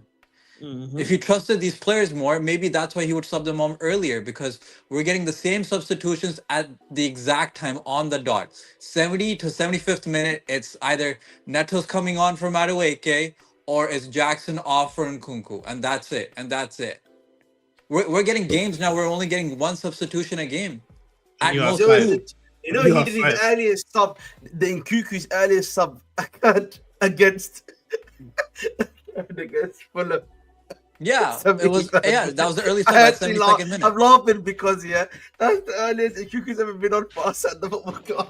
Yeah, that's why I'm saying I kind of see that he's not trusting the squad as much. I'm sorry, where the way he's subbing them on late, the way he's not trying them out in other positions, and he says Nkunku's at 10, but then never tries putting Palmer in right wing and putting Nkunku 10 ever. I'm sorry, there has to be some ingenuity. That's where I said he's a bit cowardice. I'm sorry. So CP, I hear it, but I don't want to defend Maresca, but the way how Gusto's been performing, if you put Palmer at right wing, it's not going to help us much because you would need that overlapping fullback, and Gusto's not doing much of anything right now. So I think that's kind of one of the reasons why he doesn't try Palmer at right wing. Well, let me add something real quick because, like, I know we just kind of went back and forth about this last time about Maresca being a coward and such, and I think part of it is trust, right? You know, why would you trust this team or not this team, I should say, why would you trust some of these players that when given the opportunity and given the test of you guys are in charge of making sure that we keep going in these cup runs and then you completely capitulate to Newcastle the way you did? No, bro, that Newcastle game was on Maresca, bro. I get that. KDH at right wing, bro. No, I get that to an extent, but those players, the players that we had on the pitch should have been good enough to get a result, right? But let's not have a debate about Newcastle. But I'm sorry. Then we're putting them because they messed up on one game where they're playing Newcastle's A team, who after they beat us then have been on a roll. That we're gonna crucify this B team. We're gonna crucify this B team for slipping up once, and he's gonna lose all trust because of that. I'm sorry. That's a big test, though. That's a big test because it's not like. Yeah, so but that prevents them from making substitutions at earlier times to try to do risk. There's a second part to my caveat that maybe makes more sense, right? I'm just pointing that out as maybe one of the reasons. Okay, the second reason possibly is because I think something that we probably need to come to terms with, which we will probably see the bigger picture of at the end of the season, is that it's very possible that Maresca is a very defensive-minded coach, that he doesn't like to lose. So people saying João Felix on the left. First of all, João Felix on the left has been a failed experiment at Atletico. This is a different system, I know, but I don't think it's going to work at all. Defensively, I don't think João Felix on the left is going to cook. Nkunku has been multiple times where we've heard him say that, I don't bring on Nkunku because who's going to defend? And we know that Nkunku on that pitch, I don't know if it's laziness, I don't know if it's complacency, but he doesn't press as well as a Jackson does. So maybe that's why he waits till late in the game to bring him on because yeah, exactly. He's the hypocrite because Scott's been saying this. I don't trust the word he says. He's sounding very Poch-esque. I'm sorry if you've been telling me Nkunku is a 10. I am not a clown. Then put Nkunku as a 10 then. You have never put him as a 10. You tell us he's a 10. You say he's preferred as a 10, but you never play him as a 10. Then you tell him to play a striker. When you have a Mark Guiu, and I'm saying Mark Guiu's not going to score us goals, but if you're about this whole balance and pressing, then he definitely gives you that. That's for damn sure. And he gives you a bit more aerial threat than Jackson. But this is the thing that confuses me. You're saying Felix is a failed experiment on the left. I'm not saying Felix should start out left wing, but if Sancho's not beating his man 2 out of 10 times and not shooting the ball fucking ever that game, then I expect a different profile to try to find something different, to exploit a different avenue. Yeah, I get what CP saying. CP saying just try something different. Thank you. I'm not saying start him, try him there. I think my issue, I think, is a bit more. So you obviously spoke about João Felix stepping. Okay, he didn't work at Atletico Madrid. What's to say doesn't work here? I think even the one. What do you mean by didn't work at Atletico Madrid? Where do you guys get this notion? That's what Marshall said. I'm saying, okay, let's say he had multiple seasons at Atletico Madrid where he played left wing and he had multiple. No, the reason why it didn't work at Atletico Madrid was because Diego Simeone didn't trust his tracking back capability. He had nothing for him. It had nothing to do with João Felix going forward. And do we trust his tracking back ability now? Wait. We're set. I'm sorry.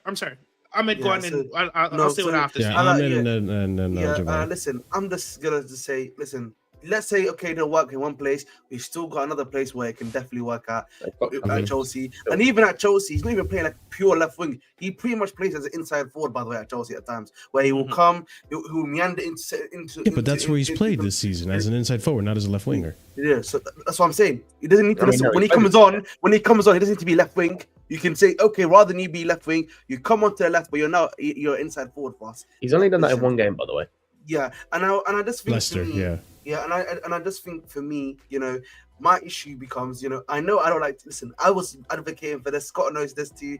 I was saying let's not listen to what the manager says in interviews, yeah. But with Maresca, he's a bit more forthright, very much like Tuchel has always been a bit more forthright.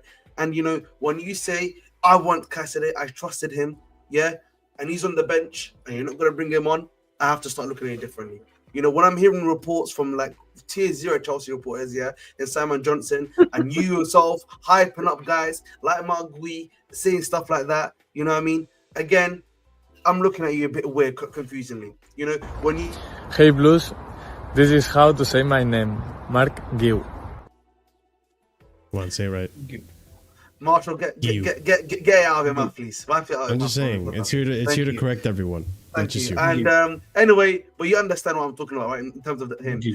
In Nkunku, me and you will fight in Nkunku, me and you until the cows come home. Yeah. But as I've said many times before, Nkunku is a second striker who should be playing the 10 position. That is should not be coming in for me doing 15-minute shifts as a striker when you can clearly see the brother is not built for this, bro. This is not the Bundesliga where maybe we can blame him the 9 because they're facing high lines and all you need to do is and then he's in. You know what I mean? You're not getting this, bro, in the EPL, brother, respectfully. So my issue just becomes, for me, more so than anything else, trust. You say you trust these guys, start trusting these guys. Plain and simple. Just plain and simple. And if you don't trust these guys, yeah, tell the board, be frank with them. You're the one that decided to come to this football club. You're the one that decided to dot a line. You decided to the terms and conditions. Yeah, you said, I agree to these terms and conditions. Then you need to start acting on these terms and conditions. Or get out of my club. I will say it like that simple. Javon, what are you saying? Because I do want to respond to that, but obviously Surfer probably has something to add too. Javon.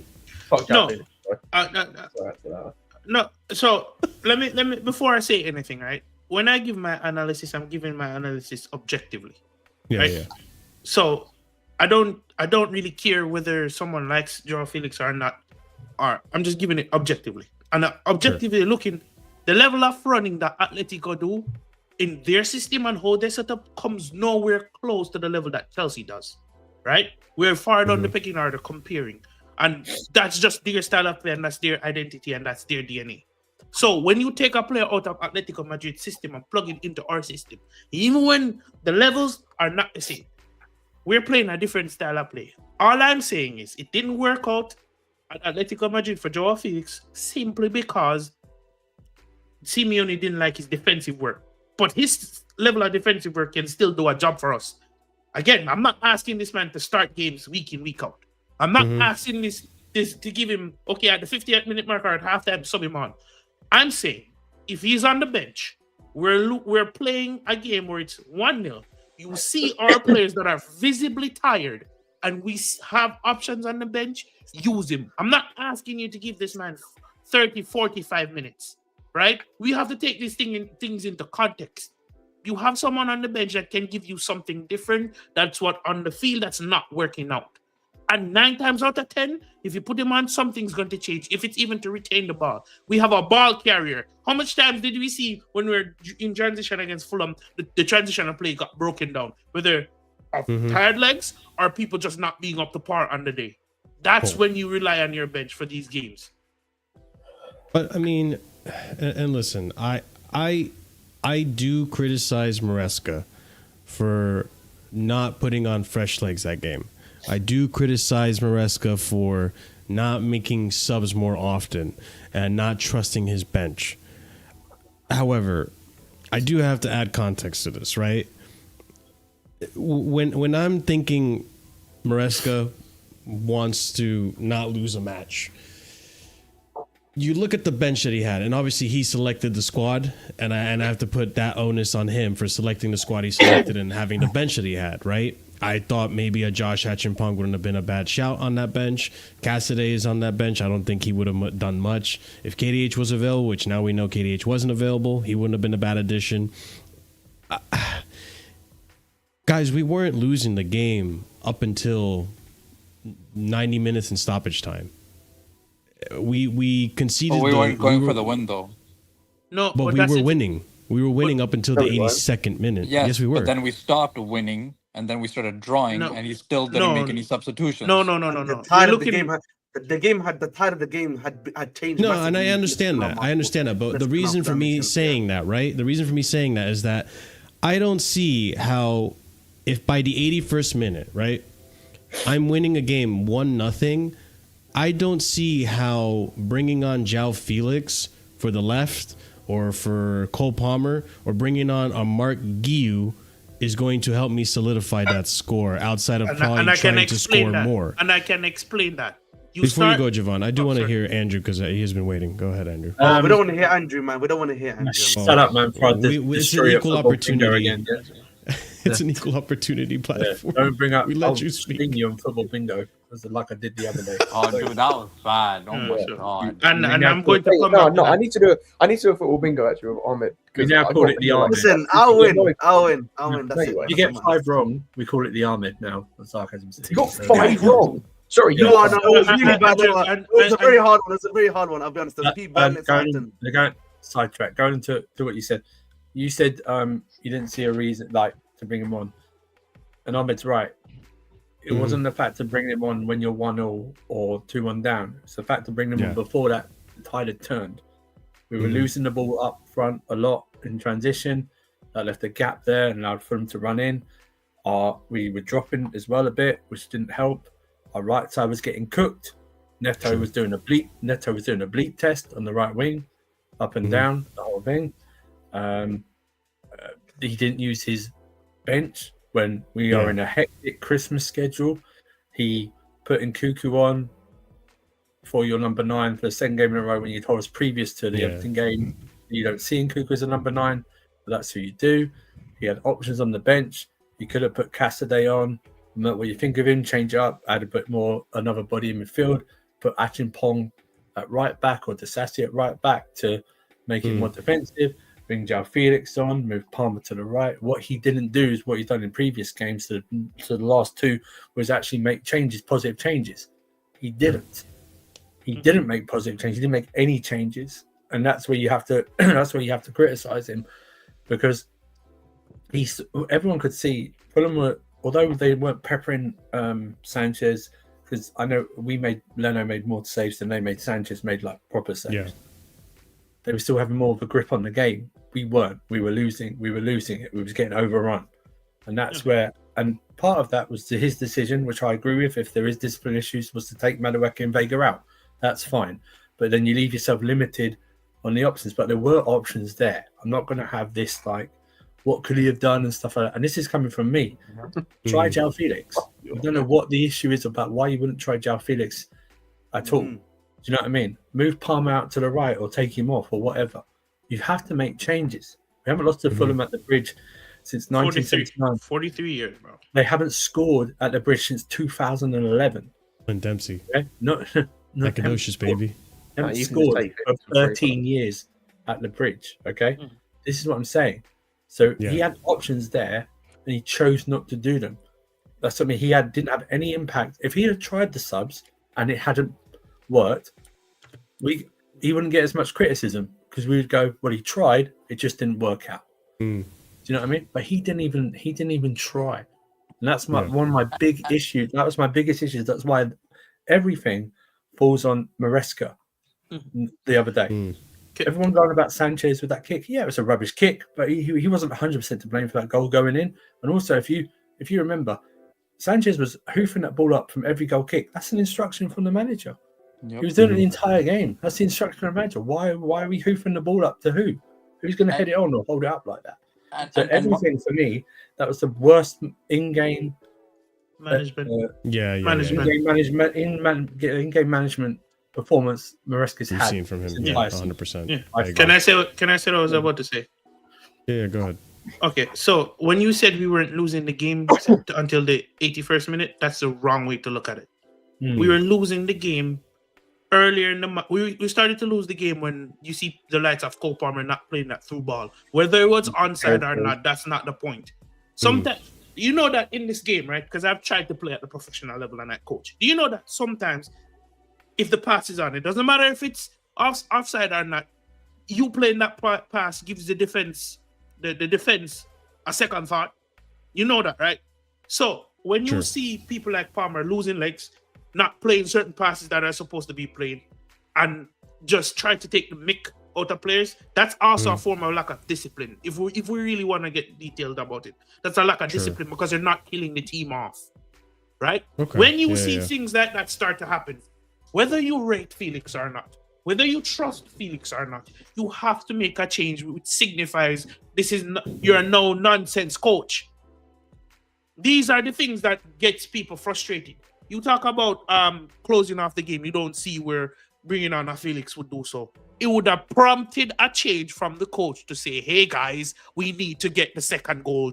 And this substitution signifies that.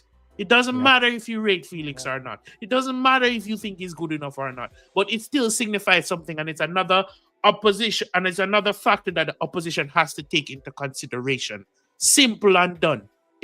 Subs don't have to be defensive subs for you to close a game out.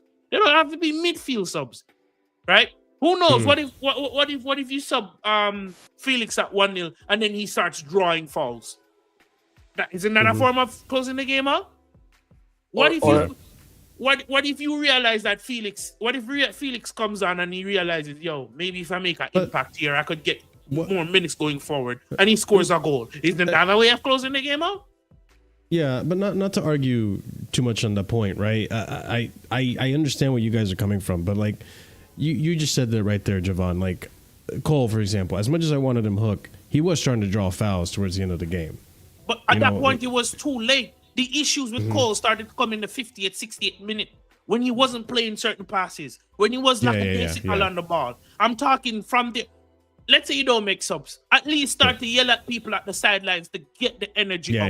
The in-game management needs to be better. Yeah. Exactly. The pressing from our team dropped off significantly than what it normally is. And it's up to the manager. This is why I said that was on Maresca mostly than the players, because it's up to Maresca. Cool, your team not at it today. What are you going to do on the sideline to try and inject some spark? You're the most important leader in this squad. Aren't you supposed to do something from the sidelines? Whether it's a sub, tactical change, or just barking at players to get into position. Don't judge them after the fact. I'm sorry, go ahead, CP. Sorry, for example, Cassidy, okay? I'm not rating him. He's not like God tier. But you know what he's one thing good at? Being aerially dominant. You could have helped him win aerial battles to move you up the pitch. Or when we do those stupid crosses to strikers who aren't fucking good at heading, at least he could have been better at that shit. But you didn't even want to try that near the end. And even if you're going to defend something, Achempong, Cassidy, sit 4-6 at the back and tell them to retain possession. We have players in the squad that can retain the ball. But the thing is, there's multiple things that could have been done to either win the game, get a second goal, draw the game, or close the game out. I mean, as much as people don't like this, I wouldn't have even minded bringing in or hooking off Gusto just to shore up defensively with Disasi at right. I wouldn't have minded that. Bring Achempong. Or Achempong. I just don't know either. That one, even for me, like, you know, the thing is, even if we say, continue to play, then you need to play. I think Cassidy, just as an extra man in midfield, allows our midfield to not be smothered as much. If they target Cassidy, in theory, I just don't think the guy is physically ready for the Prem, especially that game. But that's just my opinion. It doesn't have to be right. You know, right now what we're doing, it's something that, you know, there's a time for this. If buts and maybes, until we see it, it is in action, until we actually see it, we have to see it to believe it, as they say. So that's something else that we need to see. But I think for me personally, again, maybe if you told Gusto, just be the RCB, stay back, just do your original duty, that wouldn't have been much of it. Just stay. I said this. Play a flat back four and have the midfield drop. Just do your duty, basically. And then keep the wingers wide, hide and wide. So when you boot the ball forward, they have an option to play. You understand where I'm coming from? There's multiple things that could have been done, keeping in the same structure. You don't even have to make a sub if you really look at it. Tell Gusto is having a horrible game, brother. Stop inverted, stay back and support the defense. He didn't invert in the game. That's the maddest. No, he didn't invert at all. No, he was. At points, he was switching positions with Neto. He was too high for me. That's basically what I'm saying. Like there were times he was stepping out, but that was because he was being an idiot. He had 70. He had 70 touches in this game. So let me rephrase that then. Don't get too forward. play alongside the back four. That's what I would have said to Gusto to try and change that. Yeah, I mean, I said this even like during the game, and Ahmed was there, bro. Like the game was slipping away from us, bro. I said that. You could tell we were losing possession. We were just letting them build into the game. And I told them we need to start holding on to possessions. And I said this after the game as well. Even if, right, you personally, as a person, don't rate the players, you could tell that we were lacking in ball retention and we were lacking in urgency. That press after the 80th minute was woeful, bro. It was woeful. We were not doing well. We were struggling out there. And again, we could have a conversation about, where Gusto should be positioned, et cetera, where Felix might have fit into the system structure. But I saw another coach make, 4 or 5 subs, and both of his goals came off the bench. The 2 subs he made got him. Both of his goals Wilson came off the bench. And Munis. Exactly. But even more, but he made more subs than that. My point being, though, his bench, he saw, okay, they're starting to slow down. They're turning over in possession. Let me get fresh legs. So when we're on that counter, I have people who are going to be faster than them just because they're going to be more tired at the end of the game. And that's what got them the win. And I think, like, even if you don't rate Felix, et cetera, he is just going to be faster with fresh legs than somebody who's just dead tired. Like somebody who's just completely out of the game. And towards the end, I agree with you that the problems with Cole were already showing. My issue is, like, when you could clearly see it was an up and down game, he said that. But it was like part due to him because he wasn't holding on to the ball enough. He was trying to do flicks. He was trying to do passes into spaces where there was nobody. Like, we were not keeping possession enough. We weren't trying to necessarily do what the system's designed to do. Like, if there's no opening, if you can't go on that fast break, start recycling the ball from the back. We weren't doing that. We were looking to go forward too much. And when there was a pass available, he didn't pass. When there wasn't a pass available is when he passed. Like, there was, like, that second half, he petered off really badly. And that's when we can have that conversation of should have subs been made. But even regardless of the player level, I think as a whole, the team just needed fresh legs, especially to match up with the subs. Like, when you're making 1 sub and the other coach has already made 3, yeah, I'm gonna start looking at you funny at that point. Yeah. Why are you being reactionary? And that's why this is all Maresca, bro. Like, I don't know what to say. And that's why I call them cowardly, because I'm sorry, Surfer said this from day one. We showed too much respect to Man City. Then we showed too much respect to Arsenal. Then we showed too much respect to Man United. What the fuck is this? Go for the win. Why go for the draw? Go for the win. Going for the win at least assures you a point or 3 points. Going for a draw assures you a loss or a draw. My biggest issue is we were 1-0 up, right? It was later on in the game. You saw people getting tired. Make subs. Make the subs. It's not like you're bringing on scrubs.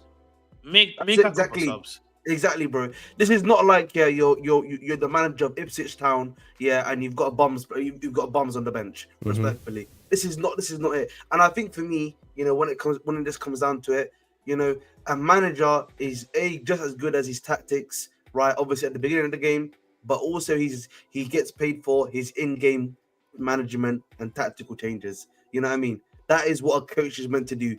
That's what he's paying you. Your bang for your buck. Please do that, please. You know what I mean? Thank you very much. Yeah, I mean, I go back to, I think going for the win is a little disingenuous. We were winning up until the 80th. I understand the argument. I understand where everyone's coming from. But at the end of the day, I'm hoping that for the Marshall, next game... Marshall, you can't keep we were winning. We stopped winning. What circumstances? Curry, before you go, listen, Marshall, winning, yes, you can win a game by 1-0. There's no denying that, and we were currently in that moment of winning 1-0, but it was clear to see with the way the game was going. We were losing control of the match. I watched the match as well. I watch the football with my eyes. I don't watch it like this. Like, I understand. Exactly. So you should know, 1-0 is not a sustainable score. Yeah, I understand. Right? That's why I keep holding on to the energy that if Lavia was fit, I think around the 65th to 70th minute, when you start seeing the game being lost and we're losing a lot of control in the midfield and we're losing control of the game in general, I think if Lavia was fit or if we had a new Guchuku, maybe Cassidy, throw him in there, why not? Maybe the outcome changes. You can't say maybe Cassidy because he was there. He was there. He didn't do it. No, I mean like maybe he comes in and makes a change. I just personally don't think he's ready for that level. I think he would have gotten ripped apart. That's just me. Why put him on the bench? Why say you want him in the stop? But Why say you want him to stay? Why say you want Casemiro to stay? Yeah, why is he staying? But guys, you are overlooking something he said. If you wanted control of the game and we're losing the ball, that's even more frustrating why we didn't see Felix. Mm-hmm. How much time do you see? It doesn't matter if it's the first 10 minutes at first minute of the game. When Felix picks up the ball and he drives with it, bro. I think what's more though is that the right hand side was, for me, it was like Gusto was just not horrendous. there. I mean, bro, we had 2 right backs under there. You're literally making Neto do a bleep test at a Premier League ground up and down. Want to bring Achimpong on, or Disasi, just to make it more defensive. And like everyone said, flat back 4. Disasi's not crossing or Achimpong's not crossing the halfway line. Allow then Neto to be an extra option up there in attack, and go. That's what I was like. This is the first time in a while ever that he's not made any changes either at halftime or tweaked it during the game in a positive way. I know we were winning and he could go, we were winning and stuff like that, but you still have to, and I can understand what you're saying, Marshall. If we were 2-0 up, I could understand what you're saying, but we were only 1-0 up. And that's the problem. If we were 2-0 up, I could totally understand, but that was the thing. Maybe a little bit naivety. You're telling us Nkunku's a number 9, not a number 9, that for the last 2 games where you've only made 1 sub during a hectic Christmas schedule, you've subbed in for your striker. What's going on there? Do you know what I mean? That doesn't make any sense. He's then not bringing Felix on, and this is me. Felix on to try him, something like that. And you made your rod for your own back by technical decision, hashtag disciplinary issues for Madueke and Veiga. So you didn't have those options, but you still had options to change things. That's the thing. And when you think Castell's ready or not, then why put him on the bench? Yeah. I understand why put Castell on the bench and not have him. And why say you want to keep him too? Yeah, that's the other thing. Exactly, right? So I don't understand that. You could have put Castell on, put him with Caicedo, then you could have moved Enzo up a bit more. You know what I mean? Like you had been doing. It's Put just on Achimpong for physicality.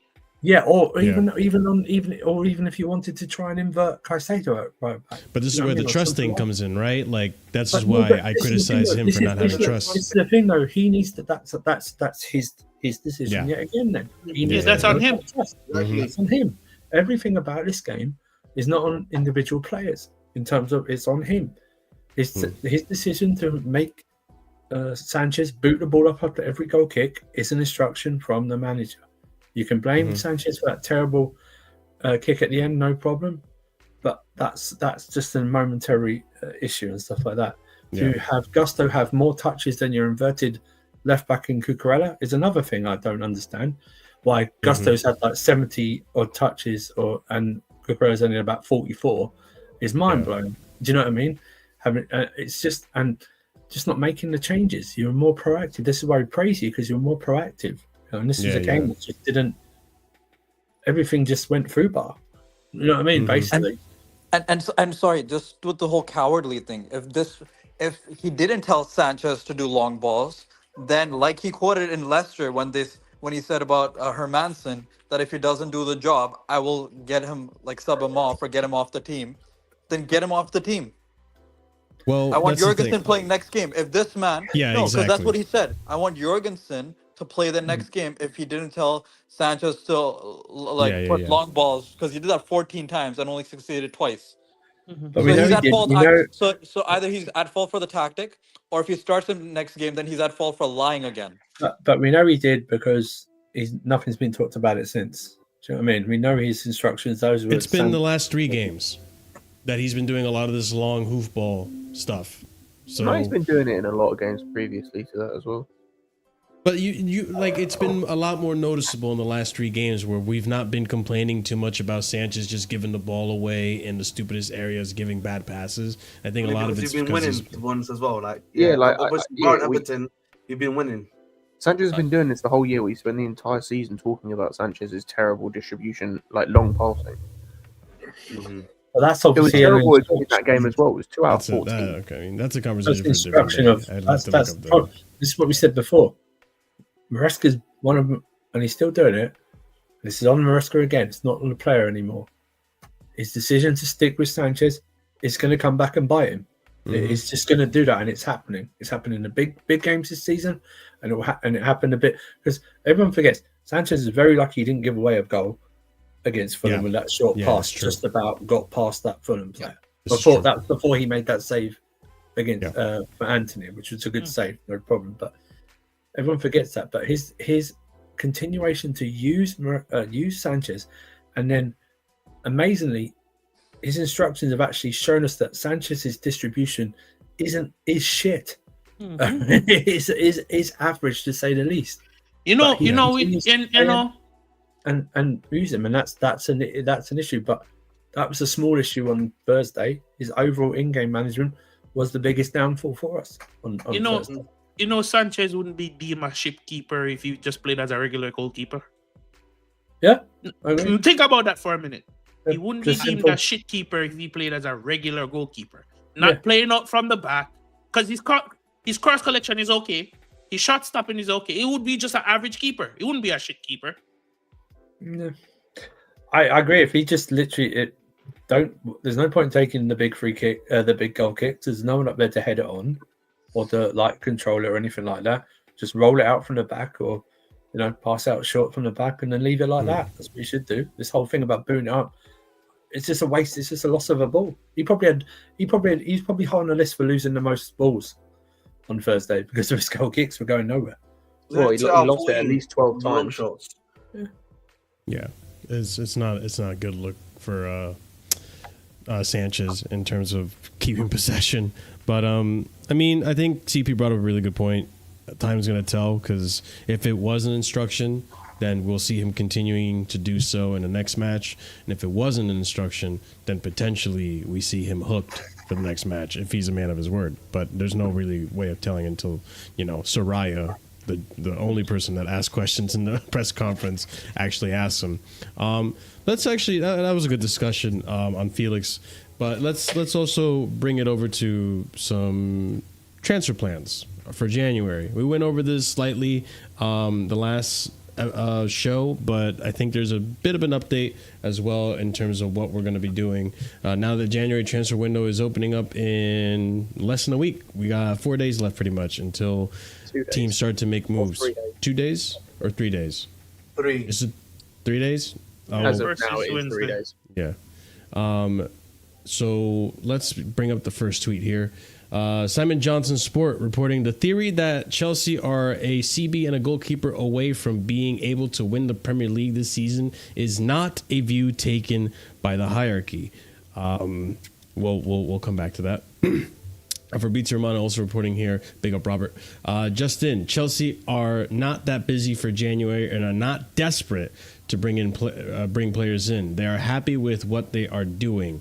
We continue on. Cassidy, Carney, Chilwell could leave in January, as well as more players. So it's important to understand what Chelsea will do if they do leave. And then lastly here from Fabrizio, Chelsea are not that busy with the January transfer window in terms of getting someone at all costs. But in case there is an opportunity, Chelsea can consider that. Otherwise, Chelsea are not desperate to bring the players in. They're happy with what they're doing. And I think the key word here is not desperate. I think one thing I want to point out is it doesn't mean that we're not going to get someone. I think someone will come in the other direction towards Chelsea in January. It'll be a signing, maybe one that no one's even aware of or knows of in terms of, a youth signing or something. Someone will come through the door.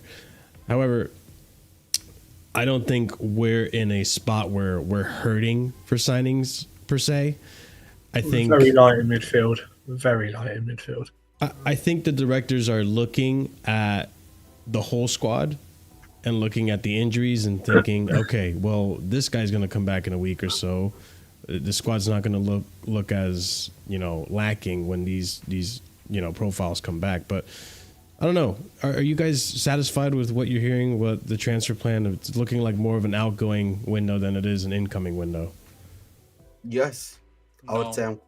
I would say I'm quite satisfied. At the end of the day, I think the target this season was always top 4. I think it's also about improving our players as is and making sure they actually develop this season do that level. And obviously we are somewhat, obviously we wanted like, you know, some title race stuff. We are obviously shaking around in and around it, of course. So it's a good experience moment for the vast majority of our players too. Now, obviously there may be some things that obviously like, such as like maybe could we bring in a centre back or two? Now, yes, maybe, but then obviously you need to be able to move on a Disarcy, maybe a Bad Show. You need to be able to move on these guys. Are you realistically going to be able to do that in January? Not really. Midfield wise, I would just say straight away, just bring back a guy like a Leslie Ugochukwu. That's who you really want to be bringing back in to the fold. I rate Ugochukwu quite highly. If the side is not working, you've got another body there for sure. And then obviously, again, guys, like I know a lot of people want a striker, for example. That's not really gonna happen again, guys. This January, unless you know, out of nowhere, one of maybe Chelsea's striker targets decides to get bidded on, and then they're like, we can't lose him now. Then they may be going to see that, and that's something they've already said, an opportunistic opportunity. So that's what we would probably call it there too. Yeah, or maybe even like an Nkuku, if PSG decide we need him right now, right? Another opportunity thing is, do you maybe then negotiate with PSG to bring in a player from their side as well, of course. And yeah, man, that's no way. You always gotta slip that in, don't you? Don't bother saying anything. You know, I'm just saying. I just said whether it be a PSG with Nkuku, it might even be like an RB Leipzig. If you're interested in someone from RB Leipzig, for example, it could be any player, right? That maybe another team is looking for. Do you have interest in a player they have, and maybe trying to work something out? But anyone that said I'm twerking for Moani, Benjamin, put the gun down, big man. Wallahi, you don't know who. You don't know. If I say what I speak, the channel will be demonetized forever. So let's go.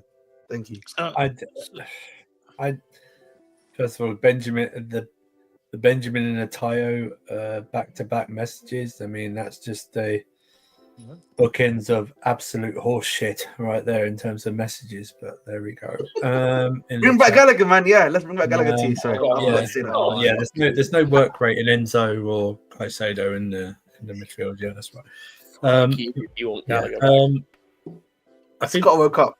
I think we're realistic that there wasn't going to be any goalkeeper signing that most people wanted. Small faint hope of a centre back thing, but I don't think even that's going to happen. I hate our centre back targets, by the way. I think we are very light in midfield, central midfield, in terms of quality as well. I think we're very light. In terms of sixes, I don't think we're like. It's a weird one where, like, at the start of the season, we weren't. If anything, we had too many. Yeah. But we've now had Lavia just keeps getting injured. Yeah. Dewsbury Hall has, like, disappeared. Like, he's just disappeared. Yeah. And then I think the other issue becomes the right back situation, because I think we've seen that Caicedo at right back is probably the best option we've got right now. So then now we are light at. I think, though, that what takes away that is, and what should happen is that Achimpong should get more minutes. I think the right back thing takes away. Exactly. And maybe, so I can see us not doing any incomings, a few outgoings. But yeah, I don't see us really being active at all, unless some really like extraordinary, like they said, that they have to really take a look at. I know someone put Danny Olmo in the chat, but I just don't see that happening. That, by the way, Olmo thing is dead now because they just got 100 million. Barcelona created 100 million euros out of nowhere. And it just been confirmed. And so they've now got Danny Olmo. What do you mean out of nowhere? They just shit it out of their ass? What do you mean out of nowhere? Oh, I don't know, man. I saw that. They pull levers. Although, again, Christensen is still not going to be apparently signed on. So I don't know, bro. Please. Hey, Scott, man, put the gun down, Scott, man. Then if you want, he's better than all our Put the gun up. Put the gun up. He's better than all our centre. Fire the gun in the air. Put the gun down, man. You know what I mean? I don't listen. Please be gentle. You know what I mean? We complain about injuries. This guy's got to be at the hospital bed every few weeks here with certain issues. I would say. Stop. There we go. So regarding the transfer window, I would ship out Chilwell, Chukwemeka, KDH, Casade, those people that can't really be relied on to come in and make a impact. And I would bring back Santos and Lavia, Santos and Ugochukwu for depth in the midfield. That's what I would do. And then either we ride it out until the end of the season, or if the club actually wants to go and make meaningful signings, not signings to just fill spots, meaningful signings that's going to affect the side, then they can go and do that. But in regards to those people that are, on the peripheral of leaving, just get rid of them, man. Just get rid of them and bring in people that the coach can rely on. Otherwise, what's the point of them being here? Yeah. I mean, can I ask you a question, Javon? Would you why would you bring back Santos? You know what I mean? Because for me personally, Santos right now he's developing really well as a player. Right now. Yeah, I know. I'm sorry that took me off guard. Yeah, Marshall's got agendas too. You just don't see them in that. But Santos Strasbourg, I'm pretty sure you watch him too. He's been developing really well. It's been really great for them there. You can clearly say he's becoming a better player game by game there. I wouldn't want to interrupt his development, if I'm being honest. No, I understand the development. For our sake, you know what I mean? I would really just rather him finish the season there and we just bring back... let me ask you a question. What happens if Caicedo or Enzo goes down? That's what I'm saying. My question would be... Let me finish. Let me finish. Ugochukwu can only cover one position, right? And we cannot fully rely on Romeo Lavia yet. The reason why I'm saying bring him back, because I think if he brings him back, the coach is going to utilize him. May start some games, may come in and take over some games, may start some games and get sub. He's that good enough where he warrants you thinking about him starting certain games, whether it's in the Premier League or the latter stages of the Conference League. Agreed. And Ugochukwu is strictly just depth. You are already not giving these people that you signed for 30 plus million, aka KDH. You're not giving them minutes. You're not going to trust them to give them minutes. I hear your point, Javon, but I would still say the development matters most to me. And even then, KDH, we bought that brother for a reason. It's time to start getting something out of him. This man had the whole first half of the season, bro. I get that, but on some level, you still need to listen. If those two, even if we keep KDH, by the way, if the plan, and I think it is, all reports seem to be it is that we get rid of Cassidy, we need another midfielder. Yes. Well, actually, before we continue on discussing KDH, I might as well transition into this. So there is news on KDH. To answer Scott's question from earlier in a stream, what's happened to KDH? I got the update for you, bro. For once, I actually have news on time. So Leicester City are planning to bring Kieran Dewsbury Hall back to the club on loan in January, having sold him to Chelsea in the summer, according to Football Insider. Also, another rumor going around is that from Andy Naylor from The Athletic is that the KDH remains a player of interest to Brighton, but a deal is not expected to be financially viable in January. Absolute horseshit. He's not going to take Brighton have got like 700 million quid on us. No, bro. They can have KDH and we'll take Baleba. Yeah. I see what you're saying. It's BS because we know they have money. I wouldn't want Baleba anyway. Yeah, KDH is set to become available in January, with Arsenal leading the race to sign the midfielder. However, he also has interest from Aston Villa, Brighton, Brentford, Fulham, Leicester, United, every team pretty much. This is according to Caught Offside. And then last, two more tweets here. Maresca is not giving any assurances that KDH will stay beyond January, and he did say this in a press conference. Unfortunately, I cannot say that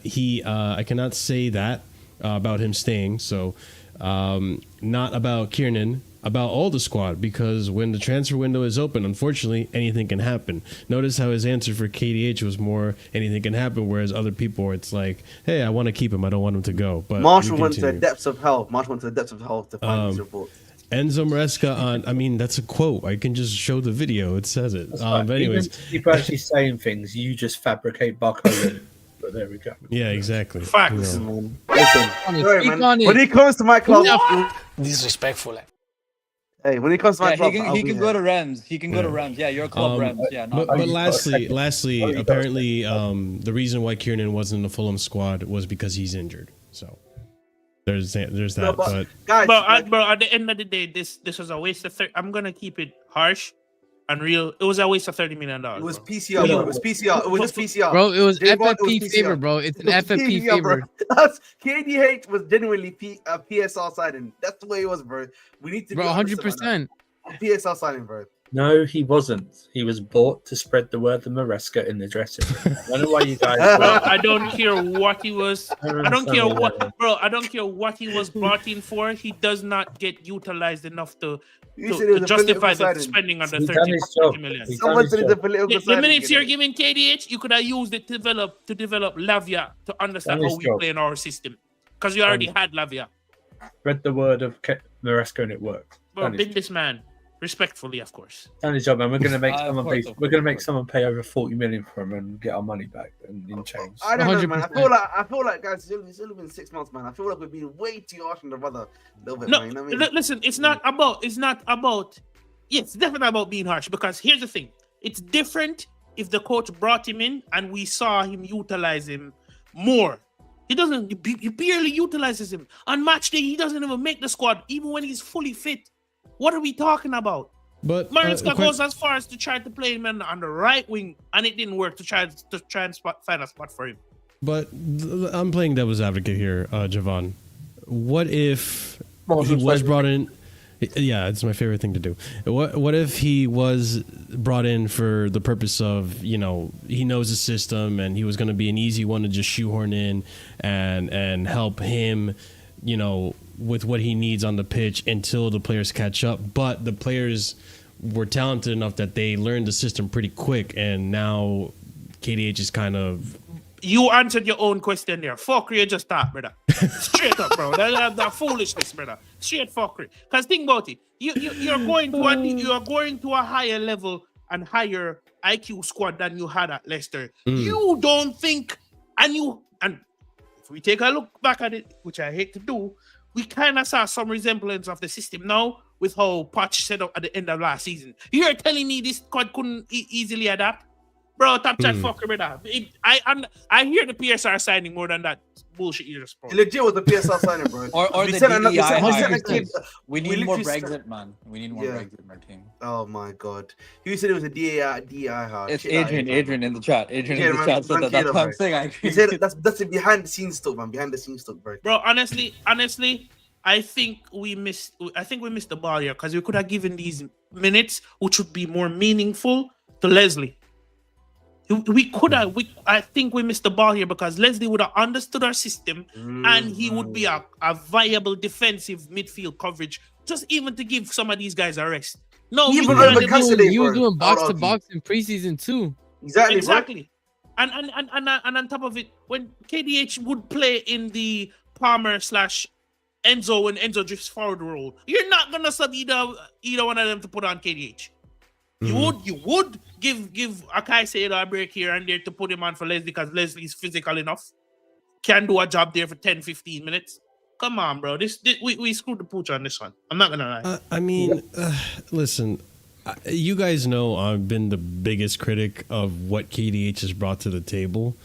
But don't you think it's a little harsh to already want to boot him 6 months into the season or halfway? No, because he just doesn't get utilized enough, bro. But right now he doesn't. But that's not to say that down the line potentially. It goes back to the conversation about the trust thing in the squad earlier. Sure. Yep. At the end of the day, he should be a guy who you can bring in for Enzo. He should be the Enzo replacement in the squad when Enzo is getting leggy, but he's not. The last time we saw him was for a minute cameo against Leicester. Thank you, Scott. Scott, you just proved my point. You just coached this man.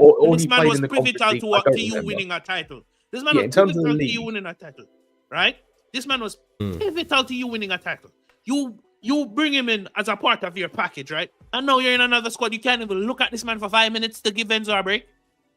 Bro, it's not me being harsh. It's just me spitting reality. He doesn't get utilized enough, and he's not trusted by his own manager, who he just won a title with. It's a waste of our money. It's waste of time. The only utilizations in the dressing room. That's what it is. The only reason, yes, man, of the dressing room. Spreading the word. So he's basically a Theanos Antetokounmpo then. Hold on, let me hear what Scott has to say. I say on the other side of things, the only reason why I wouldn't sell him is because I know who they bring in. Because I know what my transfer plans would be this January in terms of midfield. It's not what they'll do. What would you bring in, Scott? I'd bring in someone who's 27, 28, who's going to happy to be chill on the bench and play backup minutes. That's not what they'll do. they'll bring in a 20-year-old who's going to play significant minutes in the first team, which is a waste of time. If that's the plan, keep KDH. Yeah, if that's gonna be the plan, keep KDH or bring back Leslie, bro. I genuinely think, as we said, even Leslie should come back and take the place of Cassidy. There's still the KDH issue, regardless of whether Leslie comes back. True. Because we need 2 midfielders. And am I the only one thinking that you could bring back Santos at this point? That's the case. Could, but I think I would, but I don't think they will. And so I'm saying that, like, that's the issue. Is like, and so much of like the transfer plans. Like, I'd love us to bring in a centre back. I hate our centre back options. I hate our centre back targets.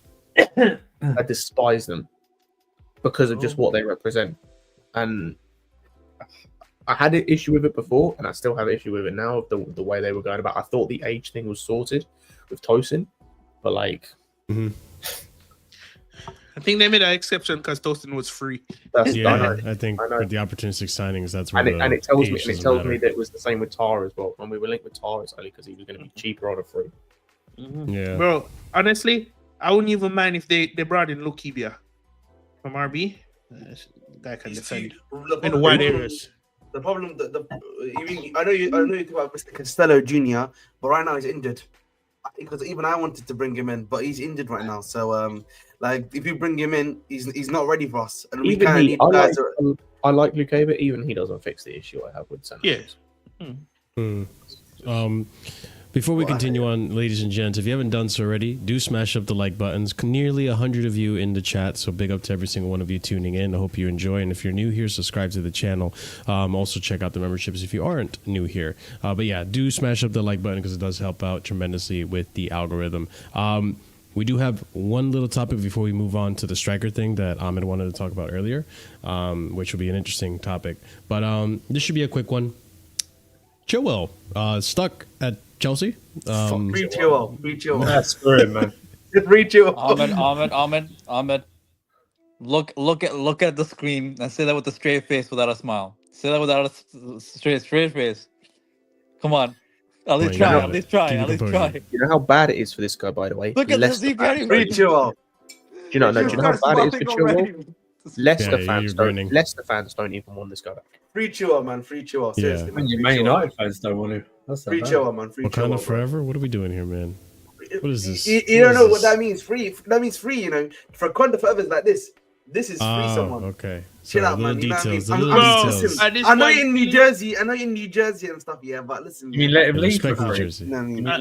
At this point, Chile, go to Juventus or one of them clubs, bro. Go to Italy. Go to AC Milan. He's interested in him because of his salary. That's the problem. Go to AC Milan. You can't do worse. They can't do worse than who they got there again. What do you mean? They have Emerson Royale as one of their left man. You can't do worse than Emerson Royale, bro. That's it, man. Who AC Milan? Chilwell. Yeah. AC Milan, you do realize that AC Milan has Theo, right? Theo. Bro, he's not. Listen, that guy's going. Be out to my boy Theo Hernandez, but he's going, bro. Him and the coach he's been going for years now, bro. No, I'm being serious. Like him and Fonseca have a fallout, bro. You should. I would encourage. Oh, I see. This is more like apparently Fonseca's gone before Teo's gone, isn't it? No, apparently as well. The AC Milan board are trying to basically rip up everything Maldini did because they're trying to sell Tomori as well. So fun fact, guys. Yeah, I would really encourage you guys to watch a lot of these AC Milan channels because I watch AC Milan.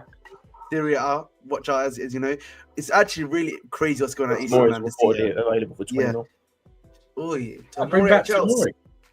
Tomori at Chelsea. I would wide space. I would have said yes. I would have said yes, but the last injury and the way he's been moving recently. Yeah. You know what I mean? The last injury has hurt him. Tomori in wide spaces, bro. I'll take it. Injury, no injury. I'm taking it. The problem is, bro. And the pace. I would hear you, but bro, he had that really bad injury before he came, which is the one that he just had recently. And since he's come back, bro, he's looked at a shadow of himself. I'm being really honest with you, bro. You know what I mean? I'm being serious, bro. As of recently, bro, he's not been the same guy. Because I would have been with you. I would have been going on that train. But this injury and afterwards, he's not been great, bro. I'll be very honest. I haven't seen recent performances from him lately, so I'm talking pre-injury. I know, I agree with you. That's what I'm saying. Pre-injury, bro, I'm there with you. I'm there, bro, 100%. But yeah, He fixed my Chilwell. issue as well. Fuck him. I understand, and I agree. Chelsea trying to get Ben Chilwell off the books is a priority. The left back is one of the highest earners at Stamford Bridge and has only played 45 minutes this season. I think the salary is going to be an issue. I thought you played less than 90 minutes, bro. I'll be serious. I can't believe. When was that 45 minutes that he played? In the League Cup. Didn't he play half of the Borough game, right? He did play half. Yeah, Why I'm pretty sure. don't? I think it's up to the player. He has to take a wage cut if he wants to start playing football again. Yeah. He's going to have to. There's no choice. Saudi's not an People- option, ladies and people try gentlemen. to tell me They he's picked still up. our best left back, you know. Oh, that's insane. That is insane. I can't. This fan base knows no shame. I'll tell you right now. Whoever Yeah, said no. Saudi, by the way, he's not going to Saudi. Saudi already picked up, man. Saudi learned. No, it's not just that. The Saudi Arabian teams can only take 8 players, like international. It's 8 or 9. They're not taking one of them as being an English left back. Thank you. They're going to pay Ben Chilwell more than 200 grand a week as well. Like go and look at Al Hilal. Al Hilal are the best team in Saudi Arabia, and these men have the likes of Neymar. They have Mitrovic. They have Milinkovic, Savic. They have all these guys. They're not taking a friggin' English left back. He might go to Al Ettifaq with Steven Gerrard if he hasn't been sacked yet. Okay, just loan him to Coventry for like 2 years or whatever. Hey, Atletico Madrid, y'all need a left back. No, I think they're good. I don't think they need. Manchester Ben United, you need a left United back. does. United Do needs not a left wing back. disrespect Atletico Madrid, yeah, with that fraud Ben Chilwell, bro. They're going to win the league this season. Why? They've already got Gallagher. We've already Gallagher is Bro, producing real hoops. I didn't know left mid Gallagher. not. I didn't know left mid No, he's Gallagher, not. bro. He's not. Let- He's let not. me Left Gallagher. mid Gallagher, bro. So, He's not He's hooping feeding at all. families. He's not hooping That's at what all. I'm Bro, saying. can you Don't imagine worry. that left-hand Keep side? hitting. Keep it. Who's Can top you of the league? imagine that left-hand side at Atletico Who's Madrid? top of That's the terrible league? football. That's all I'm saying. The only worst thing to add to the left hand side is you put Barcola on there as well. That'd be the worst left. You know what it is, yeah. But you guys act like nerds in football. It doesn't suit Atletico Madrid to a T. What you talking about? It works for them. No, we don't. You know what? For Yes, them, it they don't. does. They Yes, don't it need. does. They don't. Listen, they got enough. We've got enough road runners there, man. We've got enough road runners. We don't need Chilwell. For Simeone, they need as much road runners as possible. Exactly, because Don't those worry. road runners run out. That's We what good, man. We good, man. We good, man. Step up. I speak for the Atletico fans when we say we No, are. you Right, don't man. speak. You're not You- Atletico you're fans.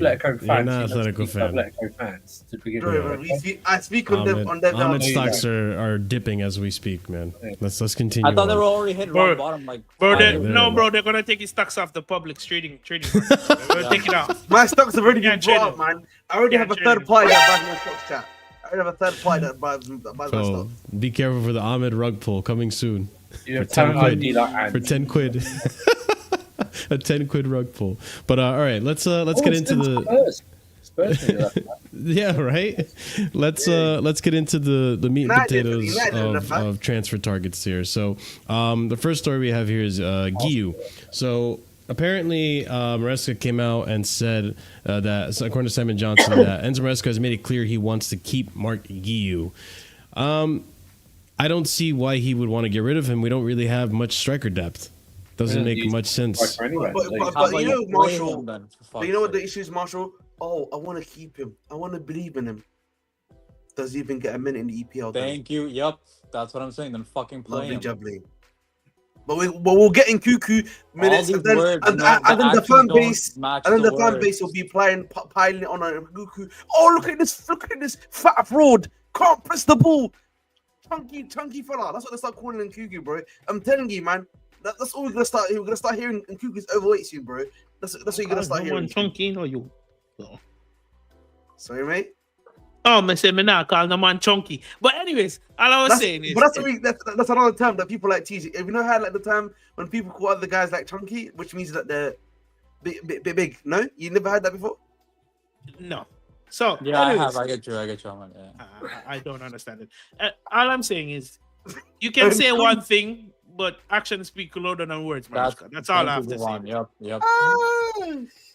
Don't tell us all of this, and then when you see that the level of pressing is dropped off, and Guiu by himself is a pressing demon, you don't utilize it. Like, come on, man. I get that argument. I just giving Guiu minutes at a striker position. Yes, over Nkunku. Yes, when you bitch about him not pressing. Yes, when he's more of an aerial threat than Nkunku. Yes, when he presses as much as Is he Jackson. more Yes. of an aerial threat than Kunku?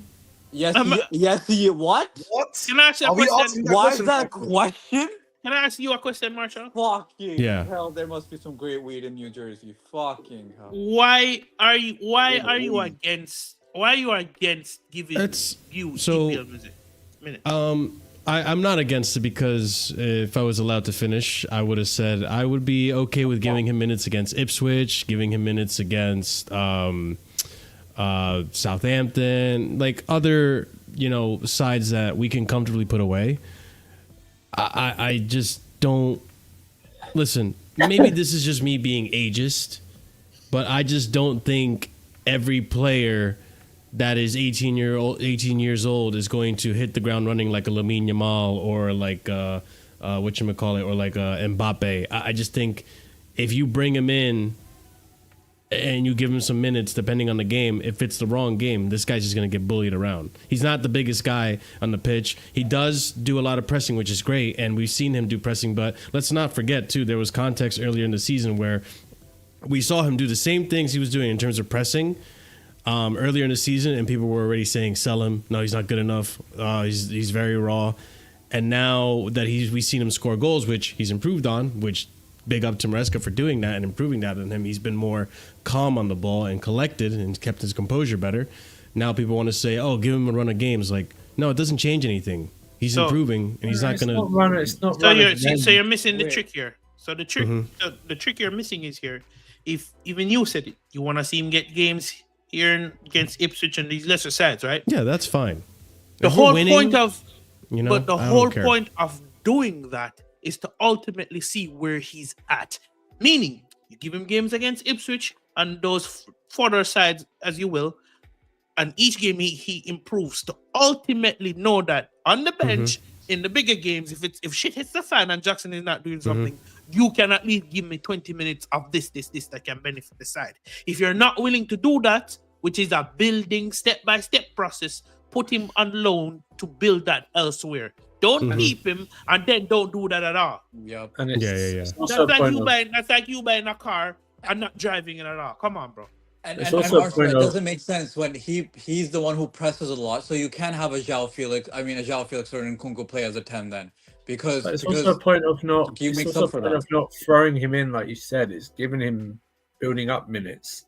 Yeah, I agree with that. It's not even like saying start him against Ipswich or Southampton. It's a point of going, bringing him on for minutes to build, to make an impact, or to see what he can do with the impact that the time he has. Exactly, and if it continues in a positive trajectory in those bigger games, then you don't even have to second think it. Like the thing would have actually been as soon as, in my mind, as soon as Maresca said, Nkunku's not a number 9. Okay, so Mark Guiu in the squad. Yep. The build up now until you start him against Morecambe in the FA Cup is to have him build minutes throughout the league games, no matter what, 10, 15, 20 minutes, stuff like that. But that's not happening. And if you genuinely don't feel that way, don't sell us a dream. Yeah, don't tell us Nkunku's a number 9, not a number 9, and then substitute him with our number 9. Yeah, that is frustrating. And don't tell us a dream that you want to keep him and you're not going to put some succession plan for him to eventually get minutes in these squads. And I'm not talking about the lesser games. I'm talking about the important games. If that's the case, then tell the board that, hey, I really like Mark Guiu. Don't sell him, but he's not ready for my squad yet. Put him on loan and let's go get someone now. Well, if I'm not going to play Mark Guiu because I don't think he's ready, and then Nkunku's not a number 9, then buy me a number 9 in January. Or change the system to facilitate Nkunku playing as a false 9. Right. When you make subs. I'll be real, even as a 9, he ain't it either. But you get the concept where I'm coming from, right? Oh no, 100%. But like, I agree with what Andrew said. Like, we either need to find a place for Guiu in terms of him playing minutes in the league. Like, if you're going to sub Jackson, then it has to be for Guiu. Yeah, or can only be for Guiu. Yeah, because like, I mean, there's no one else that can play that position in the squad outside of maybe Felix. I think he's more of a 9 than Nkunku is. I agree. And then so you either need to give Guiu more chances, or if the plan is to load him out in January for the rest of the season, because I've heard Sevilla are interested, cool, then go and get a number 9. Exactly. I don't care who it is at this point. Just go and get another number 9. Yeah. Because we can't be doing this friggin' and Kunku number 9 thing all the time. He sucks. Yeah. As a number 9, he sucks. He does none of the positive things that Jackson gives you, and gives you all the negatives.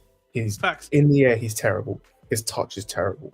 Under pressure, he can't really hold the ball. Outside of that one time against Bournemouth, he can't beat players on the dribble. He can't link up play very well. There's no benefit to having him in the number 9. And your decision a decision whether you take about number 9 was January or summer is going to happen because Nkunku's going to leave, whether it's January or the summer. So you need to either start prepping you, or you need to have a plan to either sign someone and loan them back to their club, like a Liam Delap or something like that, or you need to go all out and bring an Osherman in or something like that. Do you know what I mean? Yeah. That's the whole point. And unlike the discussions we had earlier, where we were just saying, try it so we have factual evidence to whether it works or not. We've seen this multiple times that it just doesn't work. Even at the start of the season, I'm like, he could play up there. I was proven wrong. He could play up the left. The custom inversion thing doesn't work. Yeah. Custom inversion doesn't work. You're still trying to do it. Did it against Everton, it didn't work. The thing about he's being stubborn. Exactly. And if you're not going to try Nkunku in any other position, then just bin him, bro. Take him out of his misery. It's unfortunate, but yeah. He's a good player. His injury done him in. Right player, wrong time. The injury done him in. It cost him last season. Because I think if he didn't get injured, probably plays well. We're not talking about him like this. This season, you know what I mean? Stuff like that. Maybe Palmer doesn't even sign for us because Nkunku's playing. That's fate. That's what happens. Yeah. Sliding doors moment. Some players don't make it in a league. Maybe he's not just built for this league as well. And you know what I mean? I know, you know, I think it's I genuinely think it's a system thing. Because if we played with a back 3, he could play in the left end or just be on the striker. I agree. Yeah, he's not going to play a back 3, is he? He's going to change the system. Like a continuous back 3. He might switch to it maybe during a game, but not I know what you mean. Back 3, yeah. And even with our back 3, we still operate with wingers, not inside 10s. So exactly, yeah. But yeah, I mean, Hey Blues, this is how to say my name, Mark Guiu. I didn't want to interrupt the conversation. Guiu. Yeah, we'll get it right eventually, guys. But let's bring into the discussion a few striker links, including one that we just got today as we were live on the show. So let's get into this real quick, and here we go. First tweet, start off is Simon Johnson Sport. Signing a striker is part of Chelsea's long-term ambitions, but unless a replacement is needed because someone is sold, the idea is to add this department next summer. So don't expect much in terms of movement from Chelsea January, which we've deciphered from the previous tweets and this one as well. We will get a signing, but it won't be a big name signing or a big mover. But let's continue on. So one of the strikers that we are linked to from David Ornstein as well is Chelsea still rate Jonathan David. He is a free agent from next summer. Potential striker that we go for. Very similar profile, in my opinion, to a Jackson. We continue on. Simon Johnson Sport also reporting here, Chelsea are not going to acquire Victor Osimhen or any other center forward in January and will look at the position with the closed season in mind instead. It can only change if an extraordinary offer is made for Nkunku, but Chelsea doesn't want to sell. We continue on. Extraordinary offer. Yeah, another Chelsea attempt to acquire Victor Osimhen is not expected in January. Again, from Simon Johnson Sport. Rudy Galletti reported earlier in the month that apparently Chelsea had made contact to discuss the potential move for a Sesko, who we were really linked with a lot last summer, and then that didn't formulate. And then another one that just came out from Luke Edwards from the Telegraph. Yeah, well, this isn't really news. It's just a reiteration, but people want to say it's news. Chelsea were immediately scared off last summer when Newcastle set a price tag of Isak for £150 million. The asking price is around that figure. And listen, there's a lot of people in the chat, and maybe some in this panel, I doubt it's in this panel, that want Isak. And, right now he's a hot commodity. That's the right price when you want to keep a player. That's the price you put on a player. 150 million like that. So yeah. Newcastle knew what they were doing. They put an extraordinary price tag on him that no one was going to pay. And that's why he didn't move. He's a great player, don't get me wrong, but the injuries the injuries. Yeah, but the injuries aren't. The last couple of seasons are not as prolific as they have been before. So Even this season, even this season, he had like a broken toe at the start or a fractured toe at the start, and yeah, since then he's improved a month upon month. So, But of the striker targets that you saw in there, what's one that you think is realistic or that piques your interest there? the one I think is realistic that was not even reported there is Liam Delap. Oh, that's the next one. We'll talk on that. Oh, okay. Sorry. Well, you asked. Sorry. I think the problem, you know what the problem is, Marshall. I know that Jonathan David probably someone that and Jonathan David, Isak to an extent, they're very similar profiles, in my opinion, to what Jackson kind of gives you, in my personal opinion. But I would argue, obviously, and I know that I'm not a big fan of Jonathan David. I would just probably say they're more prolific. Does that make sense? Obviously, Jonathan David's been scored more goals than Jackson on a week by week basis in league. Same with Isak too as well. But the problem for me is that we've already got the archetype there. He's improving in the archetype role. So for me, it's just like we don't necessarily need them, respectfully. Does that make sense? You're saying you'd rather get a different profile. I would say it's more of a natural number 9 than Jackson is. I get what you're saying, but I feel like they're more finished products than Jackson. Does that make sense? That's why I won't spot when we move on. The next page pops up. Sorry, I just said I'll discuss. Sorry, listen, I'm cucking. Listen, after that Liverpool game, after that Liverpool goal, where he just, when he rifled it. If he was affordable, I'd be like, bring him in right now. It doesn't matter if you have the same time. Jackson plays out on the left wing. Get this man in the club, bro. Yeah, I understand that. I just don't think they will for 150 though. I said if he was affordable. If he was affordable. Yeah, that's what I mean. They didn't want to pay it for friggin' Austin. I would do that for Gyökeres, but in terms of who I want, I would take Jonathan David. I'm sorry. If we're gonna try to go for the league, and we're going to try to also at the same time be in Champions League, we need 3 strikers, right? One, I would say, is Jonathan David. He will be on a free. And then I do want our scouts to be good enough and get a different profile who's better aerially. But if we're getting a guy who Ahmed is against, but once again is on 11 goals in 15 games and 4 goals out of 6 games in the Champions League. This is going to be his 5th season of scoring more than 15 plus goals in the league alone. But we're going to say no to this guy on a free when he's only 24. And he's only on 30K a week, by the way. We could triple his fucking wages. Who David? You won that debate. Who David? Yeah, and I'm Canadian. I know he scores ugly goals, but I don't give a fuck. He can score with his ass if he scores me 20 goals a season. I don't give a fuck. I don't care. I don't care how you score. I care that you score.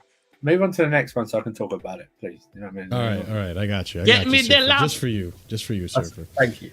All right. Next story we have here is Mr. Delap here. Let's. It's a link that we've had for a while now, but let's discuss it because now the links are getting a lot more stronger. So a month ago, Maresca did speak about him too. I have those quotes. David Orsi reported about a month ago. Chelsea admire Ipswich Town forward Liam Delap, and we have Fabrizio a month later reporting the same thing. Chelsea are monitoring Liam Delap as one of the options for striker position in the summer. Enzo Maresca knows the player well. We continue on here with some facts on him. Liam Delap is one of 5 to 10 strikers Chelsea are monitoring ahead of 2025. It's an interesting number of strikers. There's a lot of strikers there, but all right, we continue. Chelsea and Man United are monitoring Liam Delap's progress, while Man City have a buyback clause and additionally negotiated a 20% sell-on when they sold the attacker to Ipswich for $20 million in July. So that adds a little bit of an interesting twist to the transfer saga here. Enzo Maresca and co-director of recruitment and talent Joe Shields both know Delap from their time working together at City. So we get here from Fabrizio just in. Chelsea consider internally Liam Delap a very good player, and we should not underestimate that Enzo Maresca said about him in public. He's considered very good modern striker. Delap could be one of the names for the summer for Chelsea, unlikely in January. CFC and other clubs want to see how he does in the second half of the season, and I am curious to see how he does as well. This is the quote from Maresca. Liam Delap is a fantastic player. We spent 1 year together and he scored 24 goals. This is a very good striker. He works hard off the ball and on the ball. He understands the game and he can score goals. He can be an important player for England. And this was the most recent press conference he said this in. What's up, Surfer? So, on a side, no, finish your. Okay. Chelsea have been considering Liam Delap for a long while now. Nothing new. They're planning to buy a striker in the summer, but it all depends on Nico Jackson as to what caliber of striker they bring. Delap, an agent and club contact happened weeks ago. Ipswich won't sell in January. And then lastly here, Delap is not the only name, but he's one of the names to watch for the next months at Chelsea.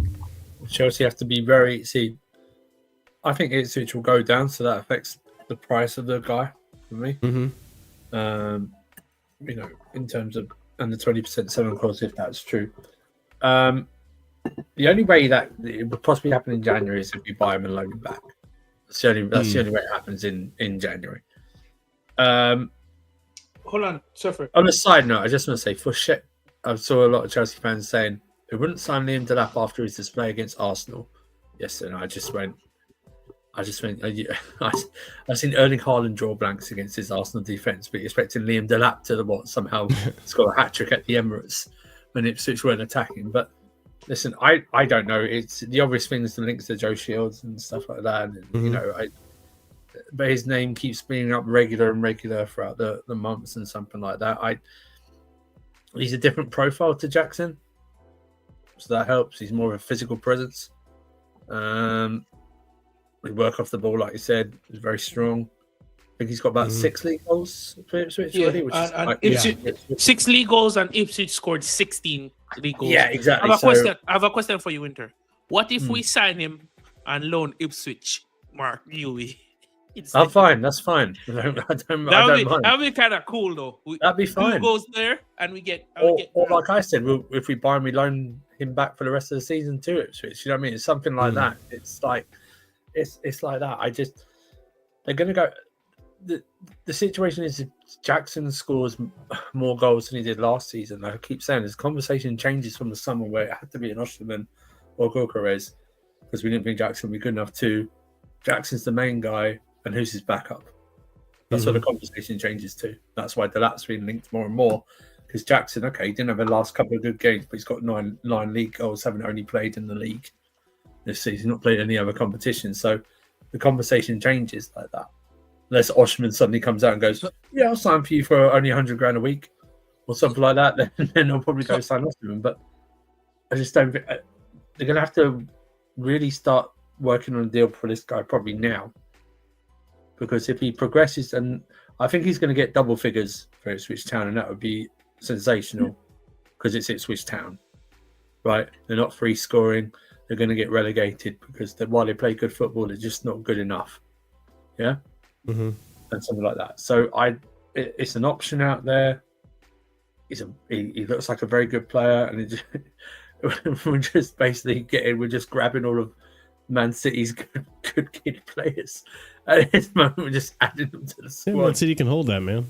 Yeah, they can hold that. But it'd be interesting to see if. I don't think anything will happen in January, but it'd be something like that. Sign him and then he'd be loaned back for 6 months. So I just want to say there were 2 comments. One from Danish Maldini saying Osimhen or Ferguson. I don't know what you're smoking once again. Ferguson. Obviously, Osimhen over Ferguson. Osimhen over. And second of all, CFC, whatever, the guy with the pink Avi. Rashford, once again, what are these people smoking? What is this weed?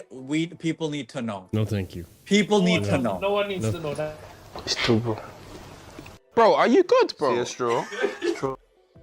Yeah, No one needs to know that. people need No to one know needs so to know that- that needs to be a bad substance, bro. No. I'm saying so the people who aren't into weed can avoid it, and the people who are into weed can smoke it. Okay, so people need to, because what the hell are you people smoking?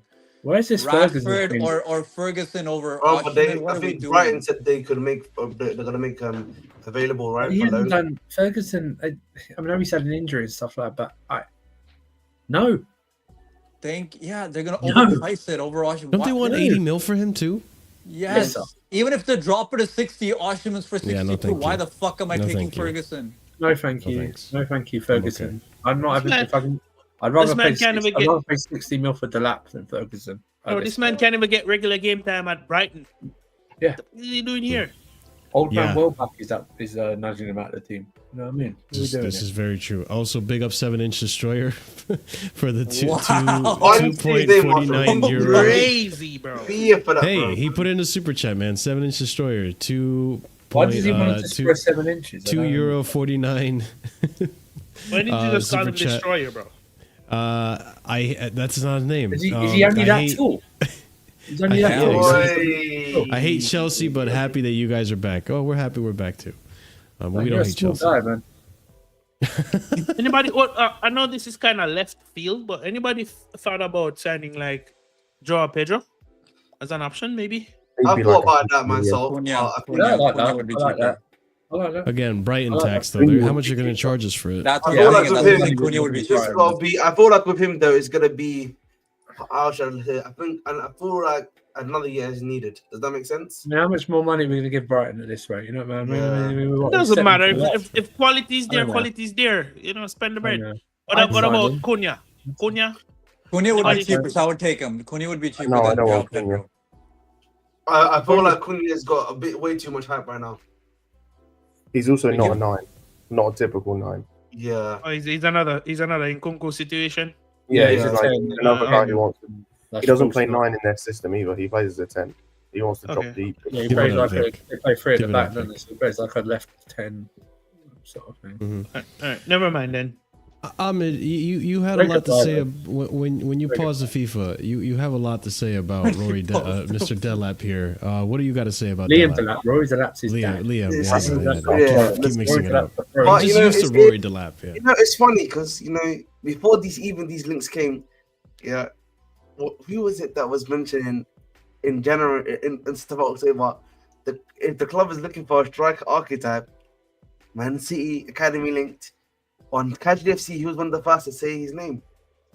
Who? Nation. Thank you very Why much. you fall Thank into you very this? much. I'm Thank only you very only much. guessing you because I'm out of here, man. There we go. No, but I literally said this, by the way. he's only guessing you because you're so subtle about it. But I don't remember you. I love it, man. No, but like I always thought that he could probably be an option from like obviously September October period. That's why, and he looks like a very good unit. I think with him, You know, Liam Delap should sue the makers of EAFC for the way he looks in the game. No, he looks terrible He in looks the game. like he looks like the child of Shrek and the Hunchback of Notre Dame. Oh I hate to see this. Whole And, But you know and what the the guy- issue? and the guy from Goonies. Oh, you guys. It's like that guy. But you know what the issue is with Delap? My hot take could actually be, if you are going for this title race thing that I know that we believe in, or you want to make sure your team is like cooking and competing for the title, you might want to bring him in right now. That might be my take, unironically. Like you might want to bring him in January and help him settle into the side. Like you said earlier, they probably don't believe that, and they believe they're targeting the top 4 place. Yeah, and so but I'm believe saying it. but my point is that if you are believing that you're going to be competing next season, right? Competing next season though, and you're only here for our top 4, I'm like, why not bring him in now? Let him learn what it's like to be. There's two factors. Like I You said know, before. Danish, yeah, you're a fraud, bro. Yeah, there's you're a actually a difference dickhead. Danish. When I No. You try again. That's what it sounds like. No, try again. there's no Danish here. If I ever There's a catch you difference outside in stuff, there's a difference in Gonna find financial situations. In Let terms me of catch you outside. he's a Premier League player right now, yes, bro. so you're going to pay Premier League prices. Yeah. Also, if you leave it to the summer, although he's relegated, there might be more people trying to go. But that's what I'm saying to you, bro. the summer. For me, my issue Do with you risk Delap is- do you risk a big financial outlay? Because if the 20% rumor is true, then Looking at 50 you're million, probably bro. looking anywhere north of 50 million Mhm. in this crazy transfer market, which is mad. But that's what they're looking at. So you're probably going to have to outlay around 60, 65 million for him. And then do you loan him back then? That's the only thing. Or do you smooth over because you have a good relationship with Ipswich, having sold them Amari Hutchinson and something like that? True. I work out a deal that way. I don't know. But the thing is that do you leave it to the summer if you really want him? There's more people trying to get after him, especially if he finishes in double figure goals, which he will do. I think he'll get about 12 or 13 league goals this season, which will be amazing for in a side like Ipswich. So it's a risk. It's a risk. Risk reward. It's a risk you got to take. Yeah. Listen, at the end of the day, of course, I want to see how he does. I want to see him how he continues on. But I like him. He's again the archetype we were looking for. Omarodion, if you look at him, yeah, and the stuff that he does, Delap is able to do that too. Obviously, our relationship with Omarodion is beyond repair after what we did to that young lad. But I think the thing is, though, is that if we are going over them, I think people have to now keep an open mind in who these scouts are going for, because Exactly, it's working out that the players that are going for are more on the plus side at the moment than they are on the negative side in terms of the scouting. What we're seeing now, they might have taken a year or two or 18 months to evolve into it, but it shouldn't be utterly dismissed. Like I'm seeing in the chat, we'll do 60 million. We are remembering this is a transfer market that is batshit crazy when it comes to prices. When we were asked to pay 50 million for Samuel Omarodion, and he's working out. Yeah, people forget that, bro. And you know what the issue is? I want to add this here. I'm seeing a lot of people talk. That's what it's just name snobbery. I've seen a lot of people talk about Gyökeres. Who wants a last little Bridge Nation nasty stat for you? Yeah, Omarodion has played 12 games in the league. He's currently scored 11 goals, if I'm not mistaken.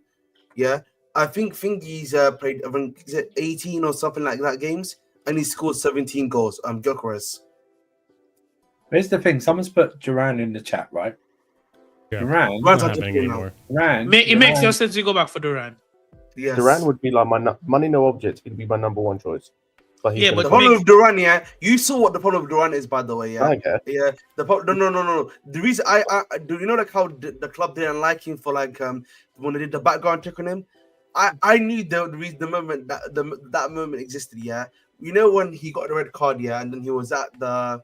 And then he like kicked away. By the way, Ahmed, just to go back to your stats thing, Gyökeres has 18 in 15.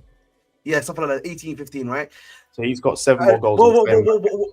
No, he's got less games. He's got more games. But the point I'm trying to make here, look at Omarodion and then look at Gyökeres. And like the problem for me is that Gyökeres, he actually this season, after what I've seen Omarodion do, and then I forgot about Darwin Núñez also that's been in this league. Bro, another in this league. It's starting to. I'm not doing that because you have to on some level do that with him. It starts to look a bit. You have to be a bit more cautious. You have to have a bit of caution. Don't do that, everybody different, Ahmed, bro. I've just looked, by the way. Ahmed, I've just looked. He's got 13 and 13. So in 2 less games, he's got 5 less goals. And the Hazard one, like, is it not wrong, yeah, guys? Yeah, to have the Hazard one, like, No, you're wrong. Offensive. You have to be a bit offensive, boys. No, I understand. You sound like one of those people saying, "Oh, I'm never buying from the Bundesliga again because 1 or 2." No. I'm not saying that is stupid, but I'm saying we also need to be a little bit cautious when we're going for these guys and make sure all the I's are dotted. And but you don't think our scouts are already doing that? Exactly, but I think our scouts are doing that because that's why they don't want to go for Gyökeres. Our scouts have been scouting Gyökeres, and the club have said they don't want to go. It might be because of the price tag, not necessarily because of what you're saying. Exactly. Listen, isn't that bad? Isn't it 80? It's 80, but you're bringing him for 80. You're expecting him to take over Jackson, not compete with him at that point. What are we doing here, bro? I'm saying it might be because of price tag, as you guys are saying, but it may also be that they may not like the way he plays the ball. The thing with all of these strikers is all of them have a negative to them that we're looking at. Like every striker we're looking at has something. Everyone does, yeah. Because like for as good as like Omarodi it's not even his name anymore. For as good as Samu and Gyökeres have been this season, they are doing it in a league for two teams that are two of the best 4 teams in the league, and the gap between the top 4 and everyone else is huge. Like it's in terms of top European leagues, it's one of the biggest gaps from the top 4 to everyone else. And then you like with Duran and everyone and Delap and all these guys, like there's obviously the young side plus there's the not as many years. You don't know whether they can make this up. So there's no real perfect option. The only one there's out of everyone that's been mentioned, there's just 2 I do not want under any circumstances, and that's Sesko and Ferguson. Yeah. And so I'm just checking there. This coming here. So if I'm Gyökeres' agent, I don't send him. I don't. Man United can call me. I don't answer that call. Really quickly, That's Scott, a death sentence. when you said the gap between the top 4 for the Portuguese league, you meant the gap in quality or the gap in points? Because I'm looking at the gap in quality, not the points. Okay. So with that being said, I genuinely think you can't necessarily judge a striker based on the league they play in, simply because when they're adapting to a new league, any little different factors, any little different intangibles can spark a difference between a top class player at a new club and an average player. With that being said, first let's address the Duran thing. It makes no sense to go back for Duran because now whatever the price was, yesterday's price is not today's price, especially for Chelsea. He just signed a new contract too, Yvonne. So exactly. So it makes no sense. So it makes no sense we do that, and Ferguson shouldn't even be in a conversation to be at this club. No, to be fair, I think Dane's is only bringing him up because he mentioned earlier he's Irish. I think that's the only reason he's brought him up. Absolutely. Yeah, but also it's Danish Maldini, guys, man. You don't know ball, man. Danish Maldini doesn't know ball, bro. He's a FIFA merchant, man. No, he does. You do. Despite Danish Maldini is a FIFA merchant. He hates Danish Maldini is a FIFA merchant. Danish Maldini is a FIFA merchant. No, he hates Felix. More balls than you. That's what he does. Oh, shut up, South. But at the end of the day, I've learned that the scouting directors, if I said that right, the scouting directors, they kind of earn my trust. I'm not gonna lie. Yeah, they're not gonna get everything. They're not gonna get everything spot on, but they're gonna get most of it right. And at this point, the safest option would be to try to go for Delap, in my opinion, or maybe Sesko, but I'm not too sold on Sesko, so no, me neither. Maybe Delap. No, I'm not 100% sold on Sesko. I'm not 100% sold on Delap. No, I'm more sold on Delap than I am Sesko. Yeah, but we need somebody. We need somebody of quality at the end of the day. I would say Sesko. I would say Delap first, tied with David, Jonathan David, because he's on a free. I think we need just a different. We need a different. I think this it all depends. I don't necessarily think we need. We do kind of need a different profile, but I think David is still decent in the air. My thing with like it depends. Can I just ask, why does he get this such? I don't know why he gets this sort of dismissive. Because he scores ugly goals, Surfer. I said this the other day, by the way. I said this the other day. His goal scoring record is great for a guy in a league that's one of Europe's top 5 leagues. He's won the league. Like the fact that this guy's goal scoring record is not too dissimilar to Osimhen. It's actually better. Bro, he gets dismissed because half of these. He gets dismissed because half of these players, half of these people don't watch any other leagues, bro. Simple. And if these players don't have and if these players don't have a certain level of PR, people just dismiss them. The weird thing about him, is that I love the guy that plays next to him on the wing, Zaragoza. I'm a big fan of his, actually. Edon Zaragoza. He's actually a really talented winger, but I don't know, man. Whenever I watch him play, it's like he's scoring the goals. It's not the issue. Just like I just don't like the way he plays. I don't know how to describe. That's the simplest way. That's the way I've said. I think I've said the TCP before, right? It's not even the way he scores the goal. Because at the end of the day, bro, scoring a goal is important. How you score it should not even matter. It's just his aspect of play is not. He doesn't move me. Maybe that's what it is for me personally, bro. That's what I've always said. Because like here's since he joined the league, it was 13 goals then it went to 15, then it went to 24, then it's 19, and then this season it's 11 out of 15 games. If he wasn't that old, And he's only 24, by the way. On average, But Cody's got the same amount. Outside of like his one incredible goal scoring season where they won the league, that's better on average than Osimhen's goal scoring season. It is. He's averaging higher. It's just Scott's cooking. Guirassy would be a great. You say Guirassy? Yeah. Great, man. He's just too old. Yeah. Too old. Yeah. No. We missed the chick on Guirassy. If we were not gonna sign him for 17 mil, don't even bring him up in conversation. Javon, bro, you should know by No, now, that's right. That's brother. what I'm saying. Yeah. You know, Javon, we don't sign anyone over under the age of 25. That's our. I know. That's what I said. I said he's too old. He's too old. Yeah, That's too what I old, said. man. He's too old, man. You need to realize, But yeah, he's right. we at Chelsea is the Leonardo 17 DiCaprio formula. It's the Leonardo 17 million is a DiCaprio. snip. I would have 25 of it. And on that note, I'm gonna sign off. I'm gonna go. There you It's been real. Oh my days. Literally me right now. All right, boys. Thanks for having me on. Of course, Javon, you're always welcome on, bro. Big up. Bless up, big up, Winter, big up, Scott. Winter, I want to have you on the channel. Maybe join us on the next episode of the Sideline. Yeah, just Yeah, Like- if you guys haven't done so already, check out the Sideline View on Javon's channel, Yes, very the good. Final Whistle podcast. Also check Me, Yeah, because sorry, I didn't finish. me, Robert, and Javon do a weekly show there, talking about Chelsea as well. But go ahead, sir. Also, and then, check out Javon on the Yardman show on Sarcasm City TV as well. Yeah, that's where the banter comes out and the full That's where it Jamaican comes- comes out. That's where it comes out. But yeah, like, share, comment, subscribe. Check out the video I just dropped with Goonie and Robert. And yeah, up the Chelsea. Catch you Up the guys for Chelsea, the man. preview. Peace. Surfer, were you going to add something on the striker topic?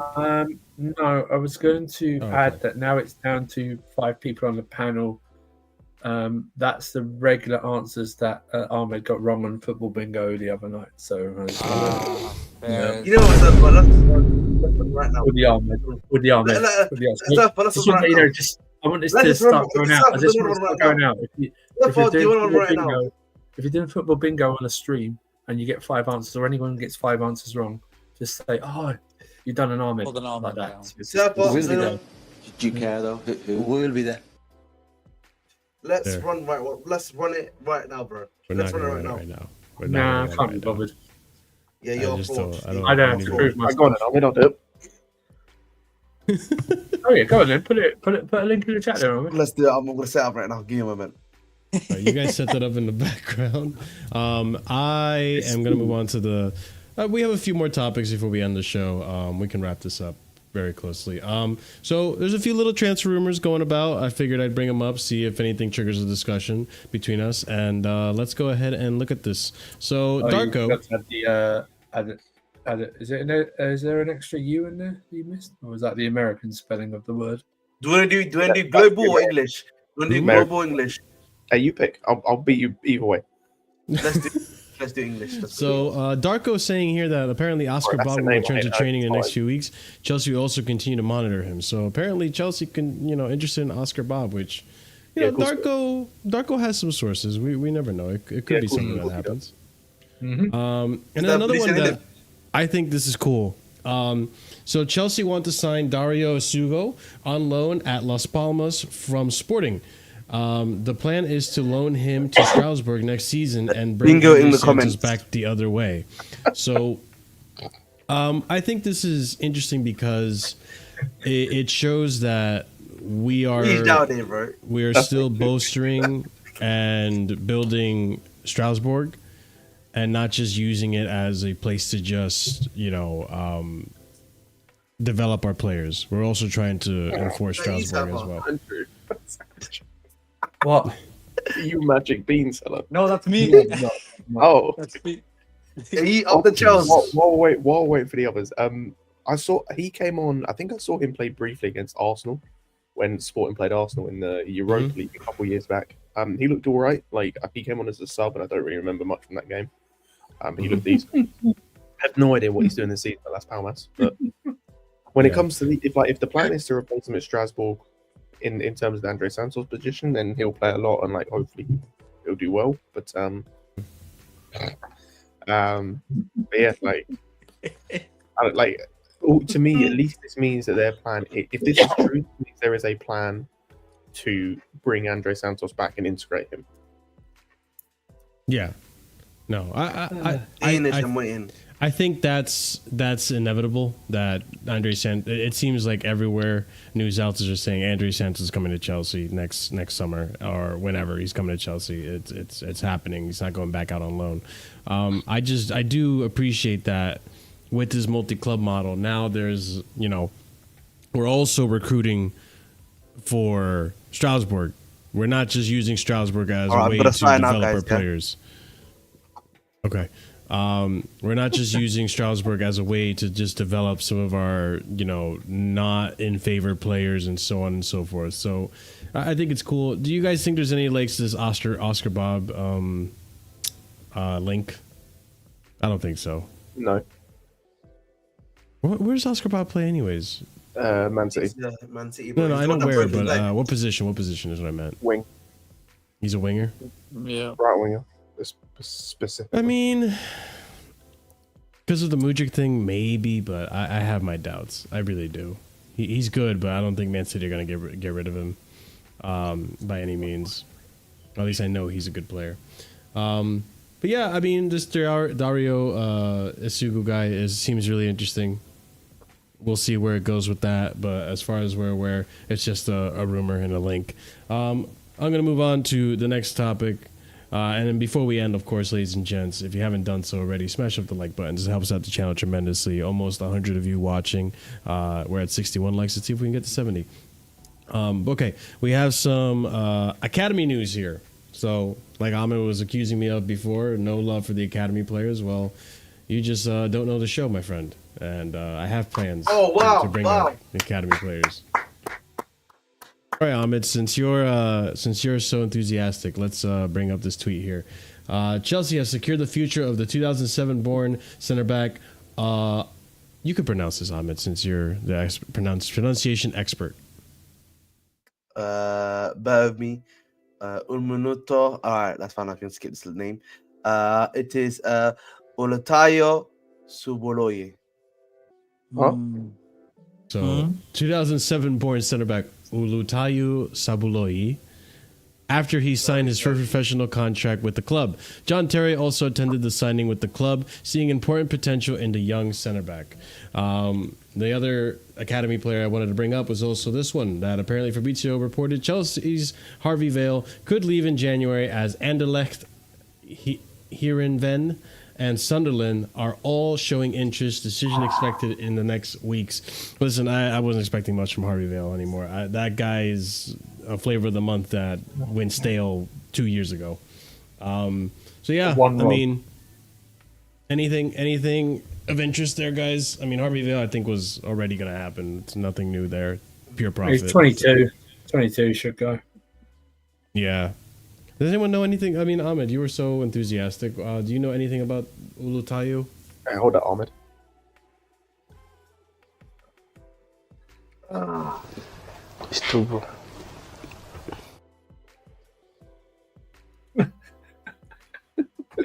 He's not paying attention. He's playing bingo. Yeah, who is? He's too focused on not trying to fuck up his bingo. Fuck. So, yeah. That's news on the Academy, ladies and gents. You know, the one Ahmed was so interested in that earlier. So yeah, I don't have nothing to say on this 17. Yeah, I have nothing to say either because I mean it's just news. Whatever, we move. All right, do in the middle. Do in the middle. Sorry, what? The last one I'm gonna bring up, and the final topic of the day. What the fuck, man? How long are you taking? You're taking over 4 minutes. Tic tac. Tic tac. Fine, bro. I got too Tic much tac. money on me, man. I got too much. Listen, Unless you get 48, you're not beating me.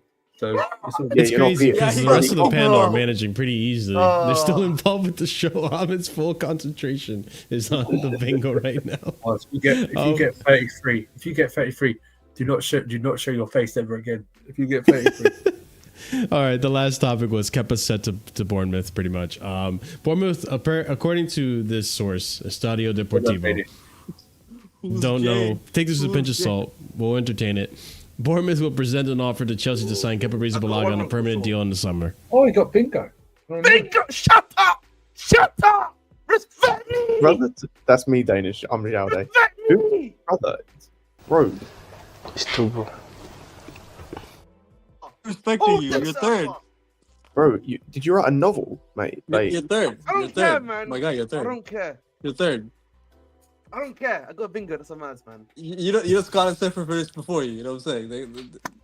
Well, Yeah, no, they hold didn't that. actually. Surfer got less. He can hold that. yeah, Danish, Oh, wow, that's you what I'm saying. finished loving once in about 10 games we played together. Well Amen, done. man. You Amen. you are lit.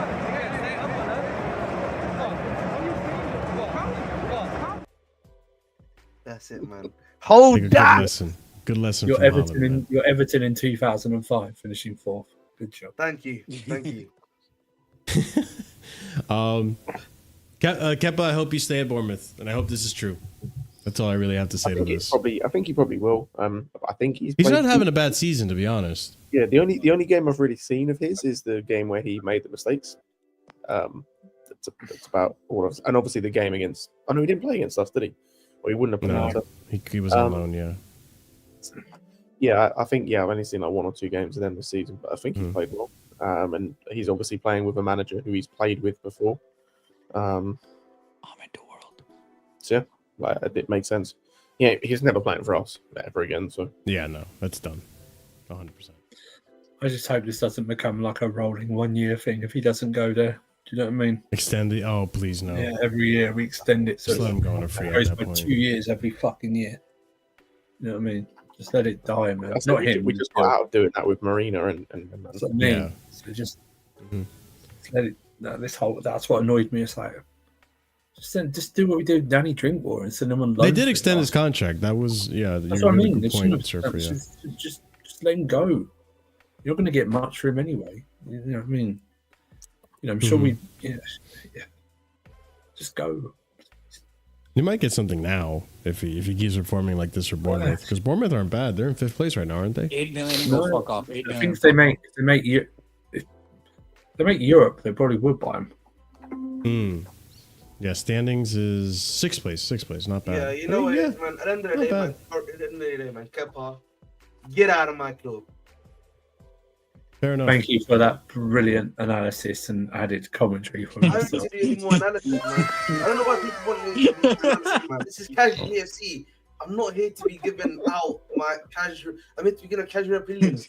Like, this is not here. There's no need for me to be having expert opinions and stuff, bro. Come on. When have you enough? What? As simple as that. Not good enough.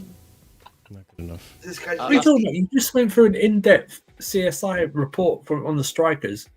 Oh, but I'm not here to give an in-depth. What the fuck are you talking about? What are you talking about? Not good enough. Not good I can't enough. lie to you, man. I'll just find an excuse. You know, I tried to get on Casually FC. I mean, being casual on Kepa. That's all, man. All right. Well, on that note, we'll casually get the hell out of here because the show's over. It's done. It's toasted. We went through all the topics. We're caught up. We're caught up from 2 months of topics. Yeah, man. Can't wait for the game tomorrow, guys. Am I right, Marshall? Yeah, game tomorrow. Everyone will be watching. All eyes will be on Chelsea. Tune in on Monday, 8 p.m. guys. The biggest game of the season. The biggest game. Biggest game of the season. It's tomorrow, but it's Monday night. So we're running. Yeah, that's what I meant. That's what I meant. Yeah. You gotta, think ahead of the Oh, game. they 4 did steps it ahead. Elise, yeah? They did it 4 steps Elise. ahead. No, it's just a Rashford. Like 4 steps ahead. He's doing the Adam Page on he's doing the Adam Page on me. You know what I mean? Just go like this. Listen, there we go, man. I don't get the reference. I'm not. It's probably WWE. Watch wrestling. Watch NXT. Yeah, I thought so. Watch I NXT. read your book. Knew it. Respect But NXT. ladies and gents, as always, thank you for being here. Big up to the panel for joining me for this expeditious 3-hour Casually Chelsea show that I could have done tomorrow, but we're doing it today. Oh well. But if you haven't done so already, like the video. If you haven't, if you exactly, yeah, we're playing tomorrow, so I can't do it tomorrow. Well, we can have a deep scouting report on Delap. We'll see him in person. I don't know. Oh, yeah, there you go. There you go. We'll do a scouting report No, on but Delap one off game stream. he doesn't score and then plays crap. That's why I'm fine with it. Imagine if he scores a hat trick against us, boys. No, shut up. Don't say that, please. Why, man? What's wrong with you? What are you I'm doing? just saying, what are we not allowed to imagine possibilities now? You want to ask me what I'm imagining right now? What is wrong with this guy, Why man? not? Probably Let's that. go, bro. It involves you and shooting you out of a cannon. Listen, that would be a great experience, man. Into a wall. Have we got a parachute or not? Into a wall of spike. All right. If you guys haven't done so already, subscribe. And if you are a subscriber, be sure to check out the memberships. We have 4 different tiers starting at 99p. You know which one I'm talking about. He'll shoot you out of a corner, bro. So yeah, if you are a member, if you are a proper casual and higher tiered member, shout out to those guys: TM127, EE, Hassan Nawaz, Dark, Adrian, A. Solomon, and Scott. Big up to you guys for your support at that tier, and big up to all our other members for their support. We're going to redirect you over to Don Hussam, who is currently streaming. So let him know where you're coming from by copying and pasting the raid message. We'll be back again. I don't know. Maybe I'll stream something tomorrow. I'm not sure, but we'll definitely be back on Monday for the review of the match. Should we do a stream, Marshall? The Bridge versus Marshall, FIFA. You know what I mean? You don't want that. No, Danish so he can beat you 10-0 again like he did before. Shut up, man. Shut up, Marshall. Say that you won that debate. Let's do that, Marshall. Me and you. FIFA, the final. We call it the final, man. The final. Right. I don't. What's the final? What? You know what I mean? The final FIFA. Never mind. Let me not say it on stream. All right, ladies and gents, have a wonderful night. As always, stay casual. Peace.